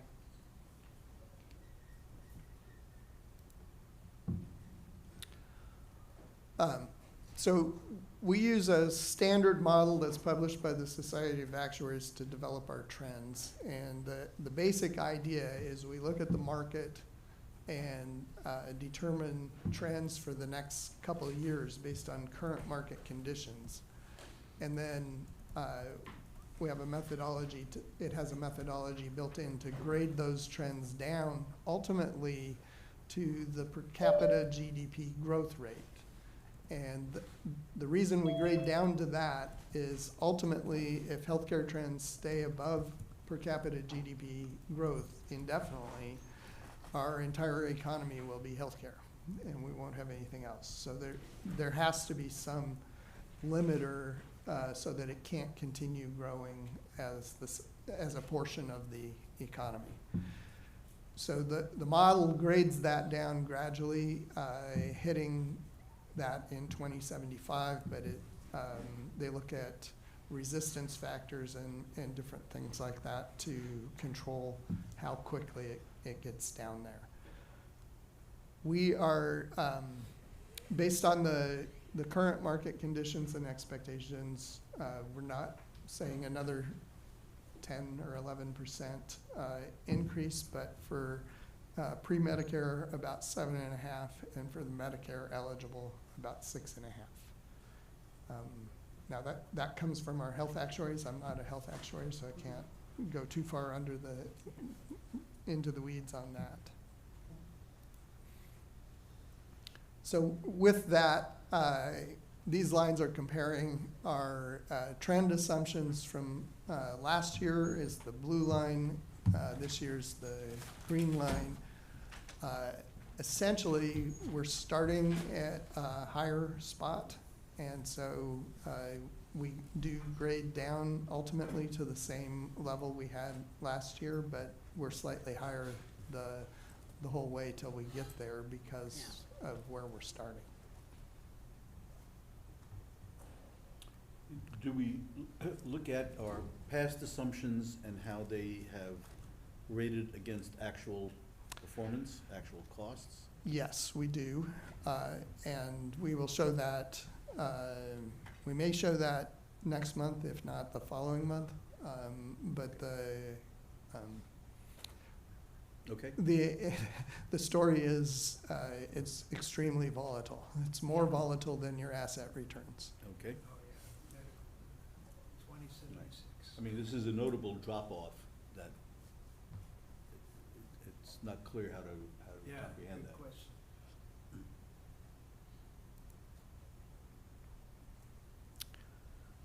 Good question. So that is, we say the expected return or discount rate is the most powerful assumption, and it clearly is on the pension side. On the OPUB side, those trend rates are comparable, comparably powerful. And we end up having to adjust them every year for changes in the market conditions. So that does add a fair amount of volatility. But switching to the expected return on assets, this is a similar chart to what we showed for the pension, but you have a slightly different asset allocation, and so the expected returns are different. Again, we compare Makita to the average assumption in the Horizon survey. So Horizon does a survey of investment consultants. They get 41 consultants provide assumptions for a 10-year horizon and 27 for 20-year or longer. And so we're showing those comparisons here. The 50th percentile for both is pretty close, 6.6 or 6.5 compared to our assumption of 6%. And over the 20-year time horizon, Makita's, we saw this with the pension as well. Makita's assumptions are higher at 7.9 versus 7% for the Horizon survey. So there is a range around that median. I've put the 45th and 55th percentiles in bold because as a rough guide, we like the assumption to kind of fall within that range or at least not above it. So if you look at that. And just to reconfirm, these assumptions are based on our current asset allocation. Correct. For OPEB assets. So here I'm plotting the history of those assumptions where the gray bars represent the 45th to 55th percentile of expectations, so the range around that median. And the top chart is showing the 10-year time horizon, and the bottom, the 20-year time horizon. These are all Makita's assumptions except for the very last bar is the current set from Horizon. And so you can see in 2023, the assumptions shot up, and we've talked about that that's driven by interest rates and to a certain extent valuations, but a large part of that shock was due to interest rates. And so since then, they've remained higher. We've been somewhat concerned about whether they would come back down or not. They've stayed high for 3 years. We still, last month we talked about concerns that they could come down due both to interest rates potentially coming down and that valuations have really shot up. And so that may have a dampening effect on future investment returns. But when we look at this, there's room to consider an increase from 6 to 6 1/4. That would still keep you well below those gray bars on the 20-year time horizon and put you at the lower end of the gray bars on the 10-year time horizon. And so I want to talk about the rationale for why you might want to stay at 6% or why you might want to increase to 6 1/4, and a little bit about why I would present this for the OPEB but not for the pension, because for the pension, you'll recall I was pretty firm that you should probably stay at the 6 5/8 and not increase. And so there's a little different dynamic going on here in my thinking, and so share that with you. But the rationale for maintaining the 6% discount rate is very similar to the pension plan, that these higher capital market assumptions may not last, and it could be painful to have to reduce that discount rate again if they go down. And it's fine to have a discount rate that's lower than the expected return. The one additional thing I would note here is because this is a closed plan, we will get to a point where we have increasing negative cash flow, which could affect the future asset allocation. So that's one additional consideration to think about for the OPEB plan. There's a flip side to that consideration, which I'll talk about in the rationale for increasing it. First, the capital market assumptions have been higher for 3 years. That's a reasonable time period. They may still come down, but we don't know that. And 6 1/4 is still below the expected return on a 10-year and considerably below it on a 20-year. So there is room, even if the capital market assumptions come down, that 6.25 would remain reasonable.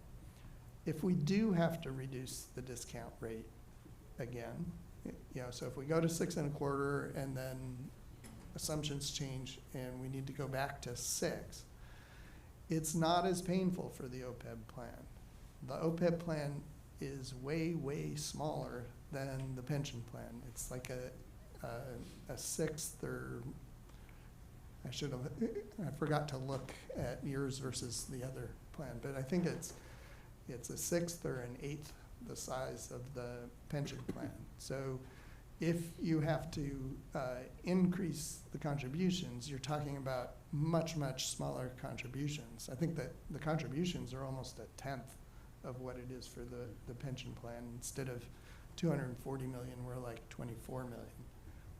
So a change on that 24 million is not going to be as painful as it would be on the pension. It also doesn't affect member contribution rates. So I know that's one sensitivity, is reducing member contribution rates and then increasing them is really a painful process. This would not affect it. It's just the city's dollar contributions. The other piece that's really key in me raising this is a closed plan. And so we are expecting the overall liability to actually decline. If you look in our projections, it goes down. And because it's closed, if you accumulate more assets than you need, ultimately, what do you do with those assets? There aren't a lot of great options for using those assets. So there are different views on how you should manage that, how conservative you want to be. But I tend to be a little bit more cautious about shooting hard at 100% for a closed plan, because you can go through the 100% to 120%, and there's not a lot of value for those additional assets. You can use them to get more conservative in your investments. So there are some uses, but it's not as valuable. We're currently about 70% funded using a 6% discount rate before recognizing those losses that we're expecting on the liability side. So we'll be a little below 70 if we stay at a 6% discount rate. If you were at 50% funded, you'd have the argument would be much less strong to increase the discount rate, because you still need to accumulate assets and get closer. 70, you're much closer to that point where you want to start watching it. 80 and 90, you definitely want to start watching it. And particularly where the health plan costs right now we're looking at them go up. We went through a period where they were much lower than we expected, and it reduced the liability pretty substantially. So that liability is bouncing around too. Main thing we want to be sure of is that we don't let the unfunded liability get to a level that's not affordable. Because this plan is so small, I'm not as concerned about that as I would be for the pension plan. So I think staying at 6 is still very reasonable. I think increasing the discount rate to 6.25 is also very reasonable. So that's why I'm posing it more as a question to the board. I think these are two very viable options.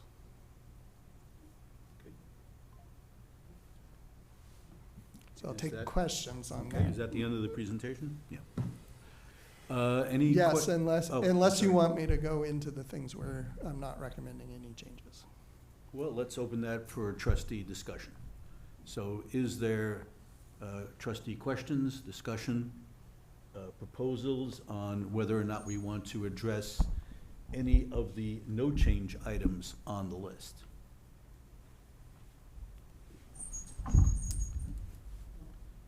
is there any questions or discussion on whether or not we wish to consider changing the discount rate as suggested by Mr. Hallmark? I have a question. So do you have a sensitivity on expected premium increases in the future? I'm wondering if that decreases the UAL or that increases the UAL, or the funding status declines in the future. Will we regret our decision of increasing the discount rate today?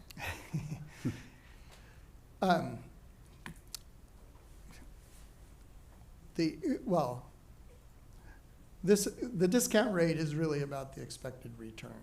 You will have premium increases that are higher and lower than what we expect. And there's going to be volatility around that. We manage that volatility in our contribution policy so that you don't get whipsawed every year on the contributions. But if we have a period of sustained higher than expected premium increases, it is going to increase the costs. Whether we're at 6 or 6 1/4, but that choice does affect kind of your starting point.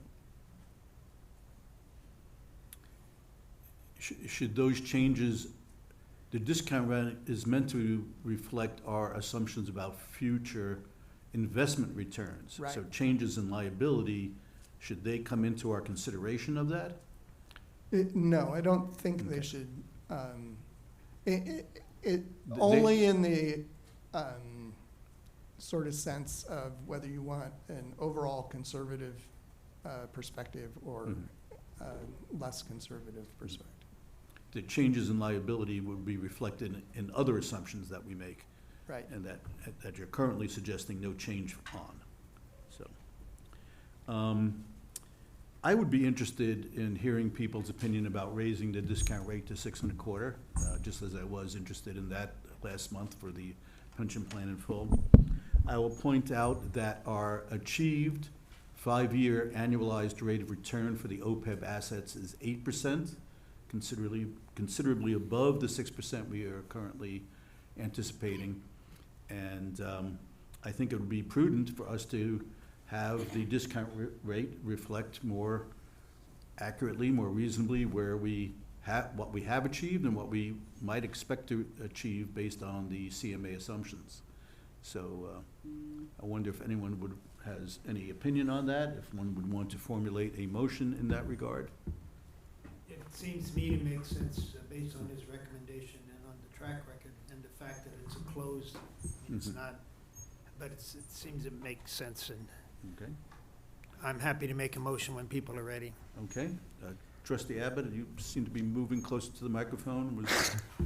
No? Yeah, No. I'm in agreement. I think that when we look at what the projections are in the future for returns, that seems to be a relatively safe change. So I'm usually not in favor of of changes like that, but in this case, it seems like the 6% is relatively conservative, and 6 1/4 would still be a conservative, although a little bit less conservative choice. Yeah. Any And my other mind is in sync with hers. Okay, that's great. Trustee I have a Nakagawa? question first, if I may. Sure. Going back to the Medicare eligible plan premiums, you said the expected increase was 5.6%, but then Kaiser, the actual was 12.9, Anthem was 34.9. And I guess you kind of implied that's a bit of an outlier in terms of an increase, right? But if that trend were to continue for some reason for the next 2, 3, 4, 5 years, and we do increase the discount rate, or I should say, how would that impact your opinion on raising the discount rate versus not, if that trend were somehow to continue? So it doesn't really change my opinion on the discount rate, because that is about the expected return on the assets. But the effect of it is that there would be slightly lower contributions going in now. And if you incurred those liability losses, then you'd have to have increased contributions to pay for those liability losses. But, you know, so that's sort of a cause and effect versus thinking through how you would structure the assumptions. I think if we thought the higher trend was likely, the better approach would be to increase our trend assumption instead of increasing, or not increasing the discount rate. Okay. And then you had mentioned, again, it's painful to, again, reduce the discount rate. Can you kind of go over, you know, you're saying if we increase it now, it's not as painful to reduce it, but there's pain either way, right? I mean, can you kind of quantify what the pain actually is?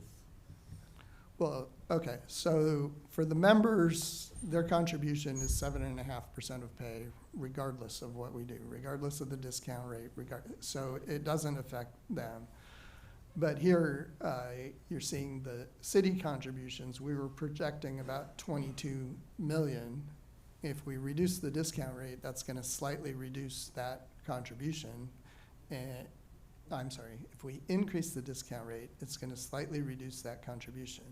If then we have to turn around and reduce the discount rate, it would bounce it back up.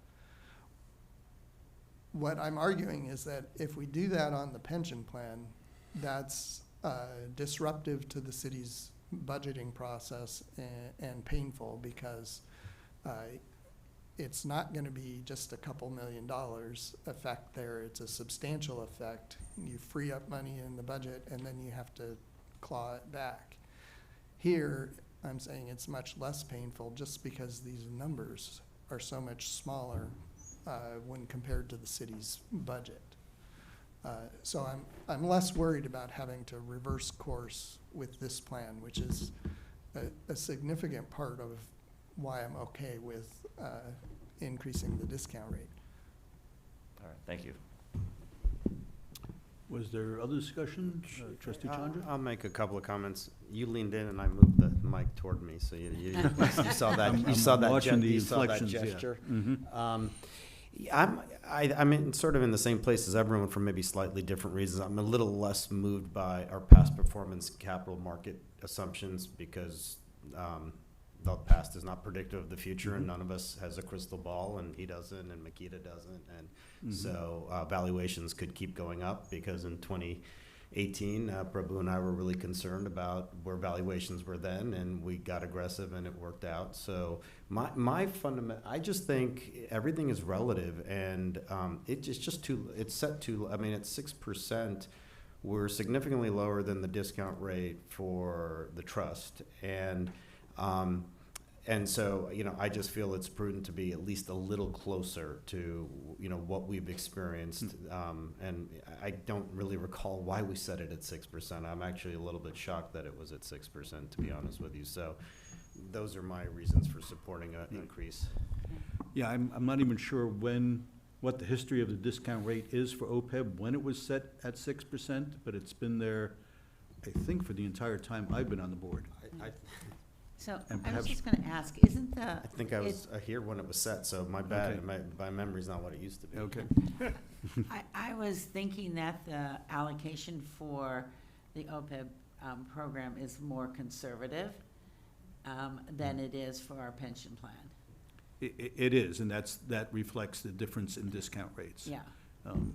But, Yeah, it does not have the level of private asset Yeah. classes Yeah. that the pension has. Yeah, is that accurate that it's more conservative, or it just doesn't have private assets? I Right. actually thought for a period of time it was a little more aggressive. No, I think it's meant to be a little bit more Okay. conservative. Yeah. Got it. okay. Any other comments or observations? One more question. Mhm. Is there, or what's the reason why, you know, you're offering a 0.25% versus, is an eighth possible, or is it? Certainly an eighth is possible. And so, yes, there's just a judgment sense there, how far to go up. 0.5%. Yeah, I think the numbers are so small, and the impact dollars are relatively modest, that probably affected the thinking, so. Well, More of a clarity from mhm. the statements just made. I don't know if they make sense to me. The discount rates higher for the pension plan because of private assets? I don't know if that's a true statement, but just, I don't wanna go down that way. I think those were two separate thoughts. I don't Yeah. think those were Okay. conflated. I think if we look at the pension plan, we're at a 75% growth assets in terms, and 25% stabilizing assets. And I think the mix for OPEB is closer to 60-40 or 65-35? Yeah, I'll have to look it up, I don't know. the Okay. exact number now. I just know that the expected return was higher for the pension plans, just using the same set of capital market assumptions. Right. So there is a difference in the expected so what- return. So two things are true at the same time. One is, it is more conservative, but two, it doesn't have any private assets, but that really doesn't affect the conservativeness of it, per se. So since there's no like historical, at least from what we know around the table, on why it was set as such, in general, OPEB discount rates are typically different than the DB plan discount rates across the country, I'd imagine. And does it all have to do with the way they're funded? Does it have to do with the way their investments are structured? Yes. And if it helps a little bit for San Jose, look, we have, it's been discussed ad nauseum today, right? Our funding status. And so either you get more revenue from stakeholders or the city, or you get it from investment returns. And, you know, we tried to find the right risk. You know, we've talked a lot about that risk number, 13% volatility, where we could seek more risk without, you know, injuring the plan. That was really vital. This was always a little bit of a healthier place. And so, like, if you look at plans that are 80-90%, they tend to have more conservative allocations. So those were the judgment calls that were made also. Well, then I think, to Bill's point, I mean, I appreciate the thoughts on overfunded is never a good place to be with the OPEB plan. Or, I don't wanna say never a good place to be, but I think that, I guess we're not gonna go down that route with this change.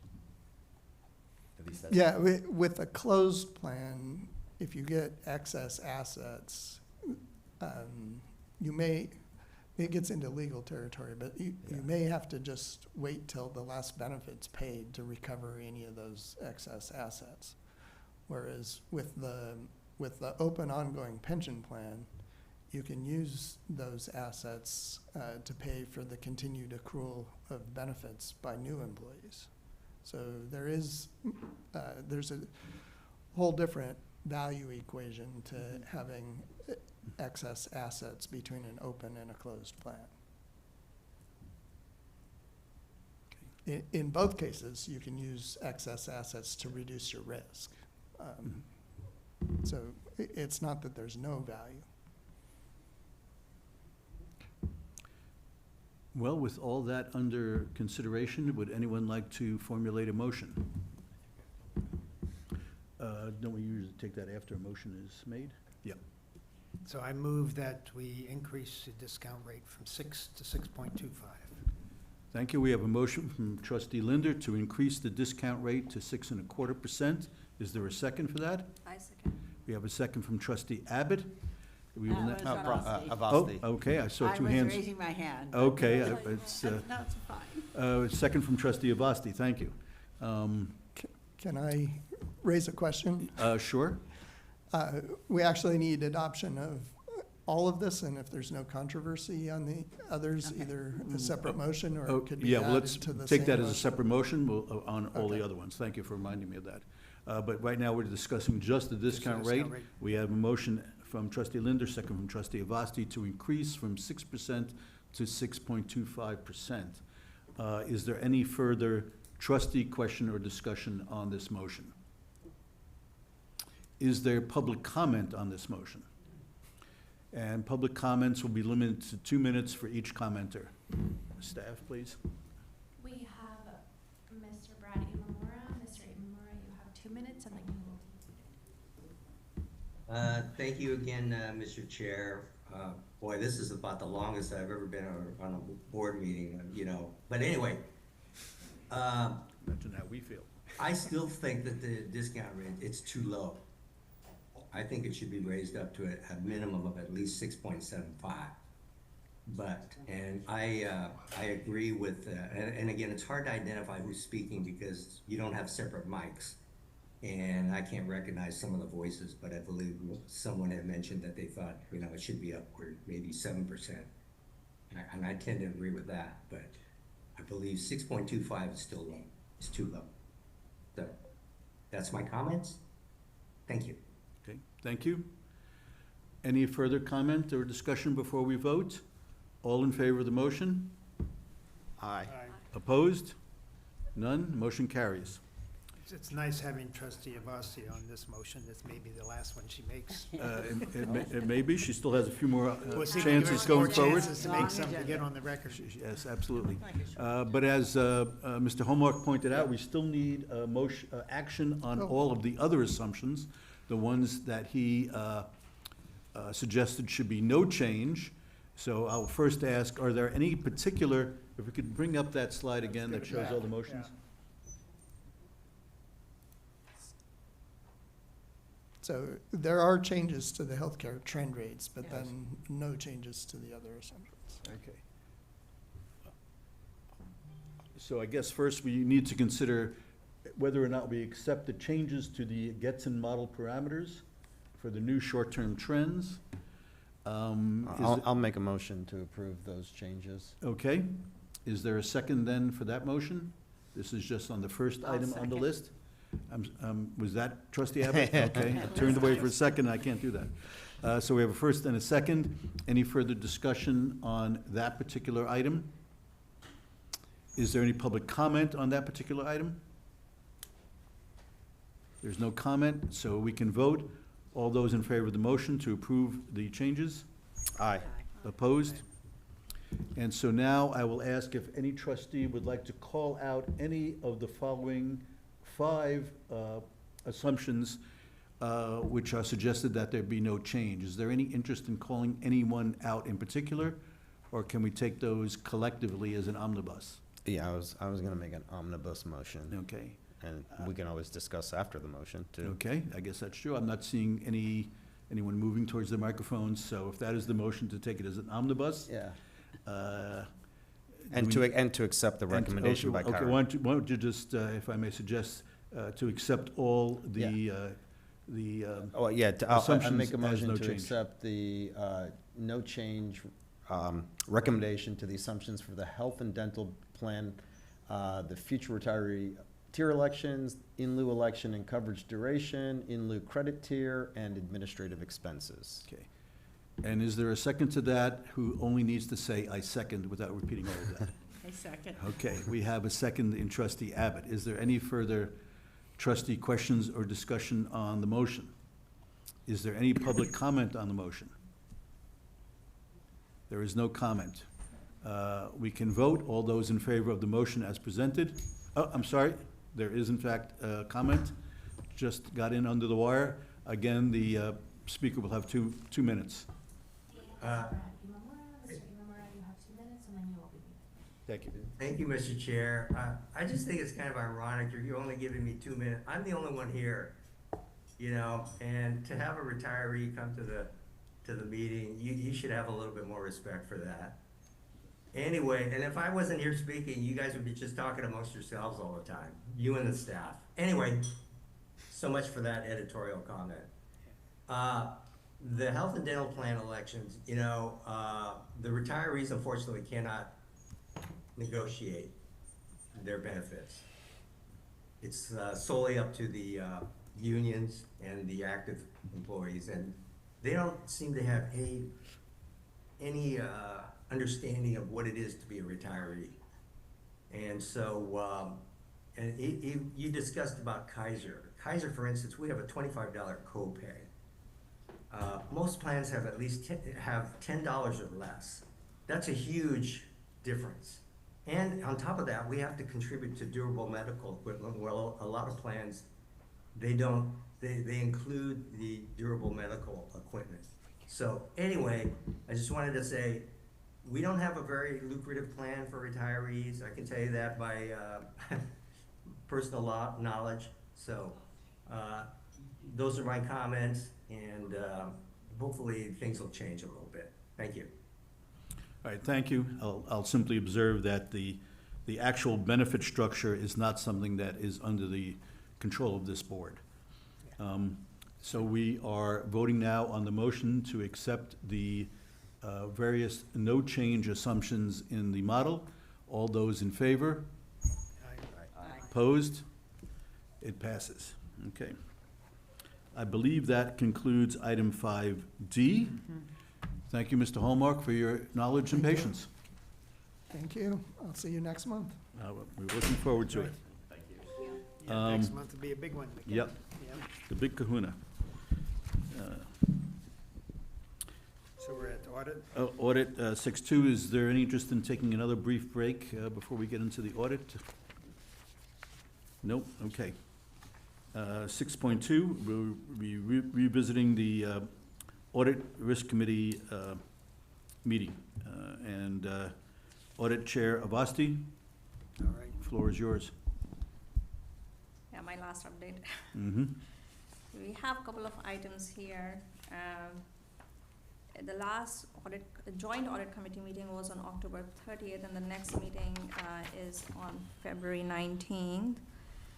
In the last meeting, we had a discussion and action on the independent auditor's report on the internal controls over financial reporting compliance and other matters. MGO gave a presentation discussing the objectives and the scope of work on the audit that they did. And there were no significant audit findings. I would like to congratulate John and accounting staff and others who have supported in the audit process. And the good part was that all the upcoming GASB pronouncements were already incorporated. Mm-hmm. So, I have thumbs up for that. So we have this as an action item later. And then we also have for discussion and action the ACFR for fiscal year 24-25. Mm-hmm. No significant audit findings. Let's see if John has to make any comments on the ACFR. And then there was a discussion on the status of outstanding city auditor recommendations.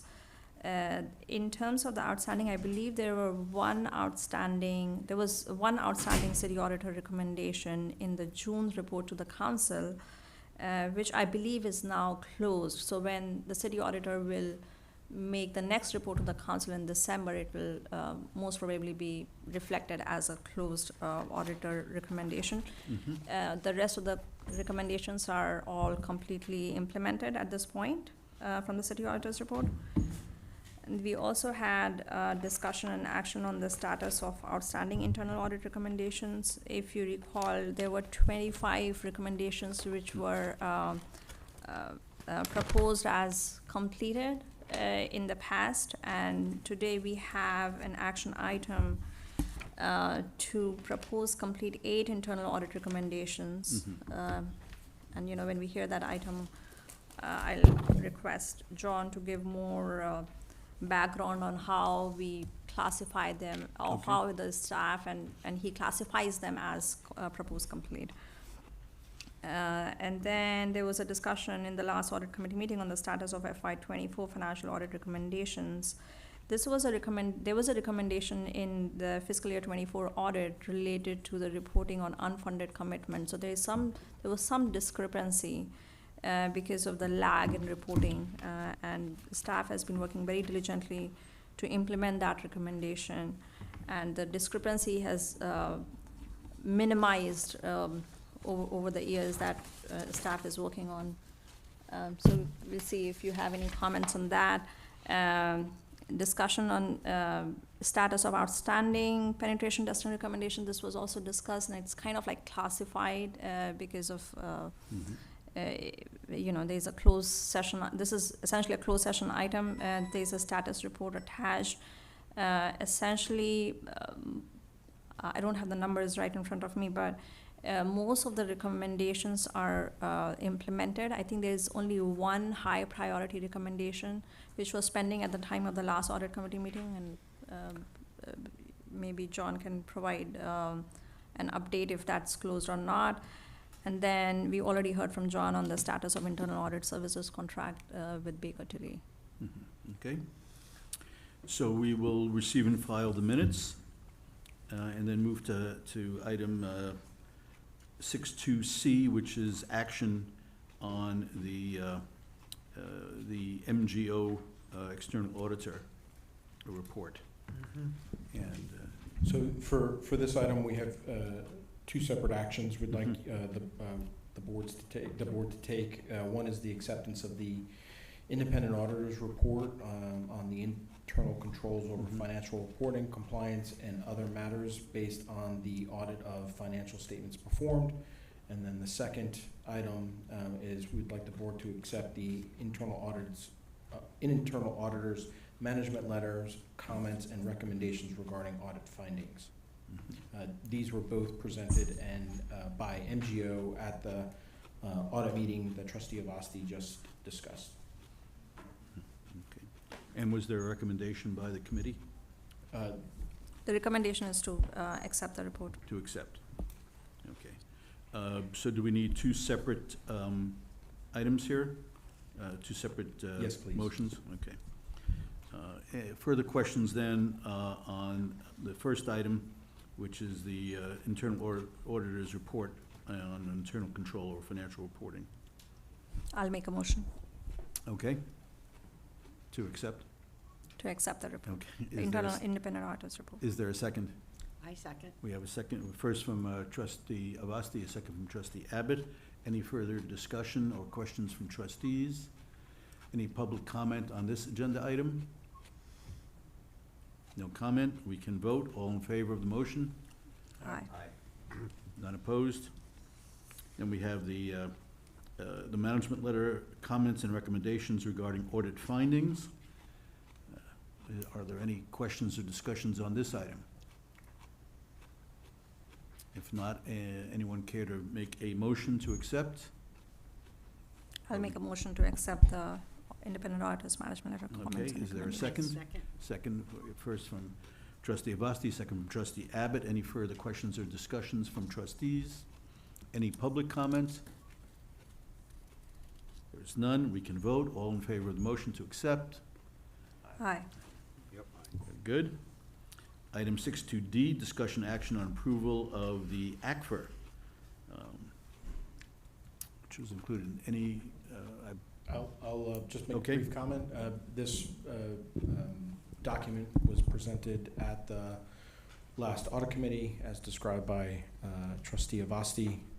I just want to give special thanks to Benji and her team. Not only is this one of the most important financial documents that we put together every year, but you can see the great pride that they take in the composition and delivery of this document. Having gone through some of our previous CAFR reports as named in the past, this is truly a great work. So, thank you, Benji. okay, thank you. Anyone care to formulate a motion to accept and approve?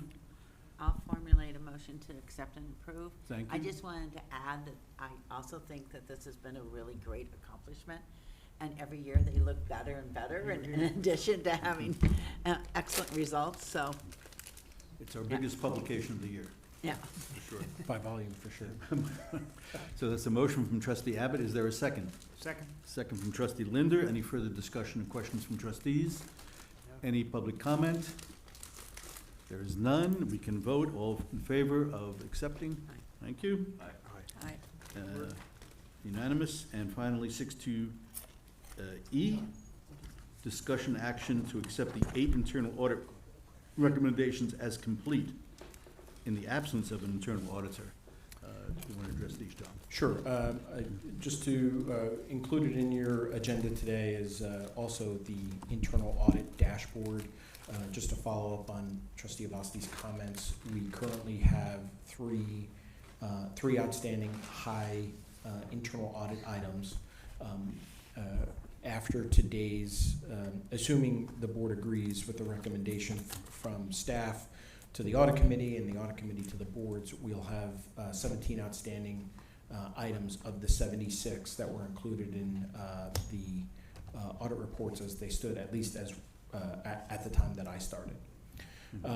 So to address this specific item, we have, I think as the boards know, we do not have an internal auditor at the moment. So the work that we've been doing has been on the 7 previously completed internal audits, making progress, again, focusing priority on the critical and the highs, and then of course where we can make progress on the mediums and lows.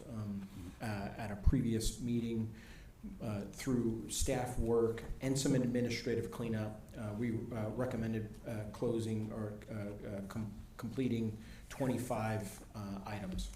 For the item in front of you today, we're recommending 8 items for proposed complete, 5 of which are high, 2 medium, and 1 low. The process by which we go through internally is that the staff work on the items. Most of these items fall into operations, and so they work with Barbara to develop the proof that the work has been completed. That work is then presented to me. If I agree, we then bring it to the audit committee as proposed complete. You know, this process, bringing it to the board, is in lieu of having an internal auditor. Once we're in contract negotiations with Baker Tilly, once they are completed and they are onboarded, they will act in that role. But just to give some segregation of responsibility, we brought it to the audit committee, and the audit committee is now recommending to the board to accept these as proposed complete. Okay. Are there any other trustee questions about this recommendation? Would anyone like to formulate a motion to accept as recommended by the audit committee? I'll make a motion to accept the 8 internal audit recommendations as complete. Thank you, Trustee Avasti. Is there a second? I'll second. Okay. I heard, the sound wave was just that much closer. I heard Vice Chair Chandra first. He gets the second. Is there any further trustee questions or discussion on this motion? Any public comment? There is public comment. So again, public commenter will have 2 minutes to address this particular item. Is that me again? Mr. Imamura, you have 2 minutes and then you will. Thank you. Again, I would like to express my open invitation again to any and all board members to discuss this and many other items coming before you. Already I have had 2 trustees accept my invitation, which I'm very appreciative of. Thank you so much. And looking forward to being contacted by the remaining 5 trustees. I would certainly be open to wanting to discuss that, and also your hope for the future to increase the funding status of our fund. And again, thank you for allowing me to speak, albeit it's, you know, the limited amount of time. But, and I would want to express to not only Mr. Flynn, but his staff for their dedication to making sure that beneficiaries like myself are heard, and their concerns are treated with respect.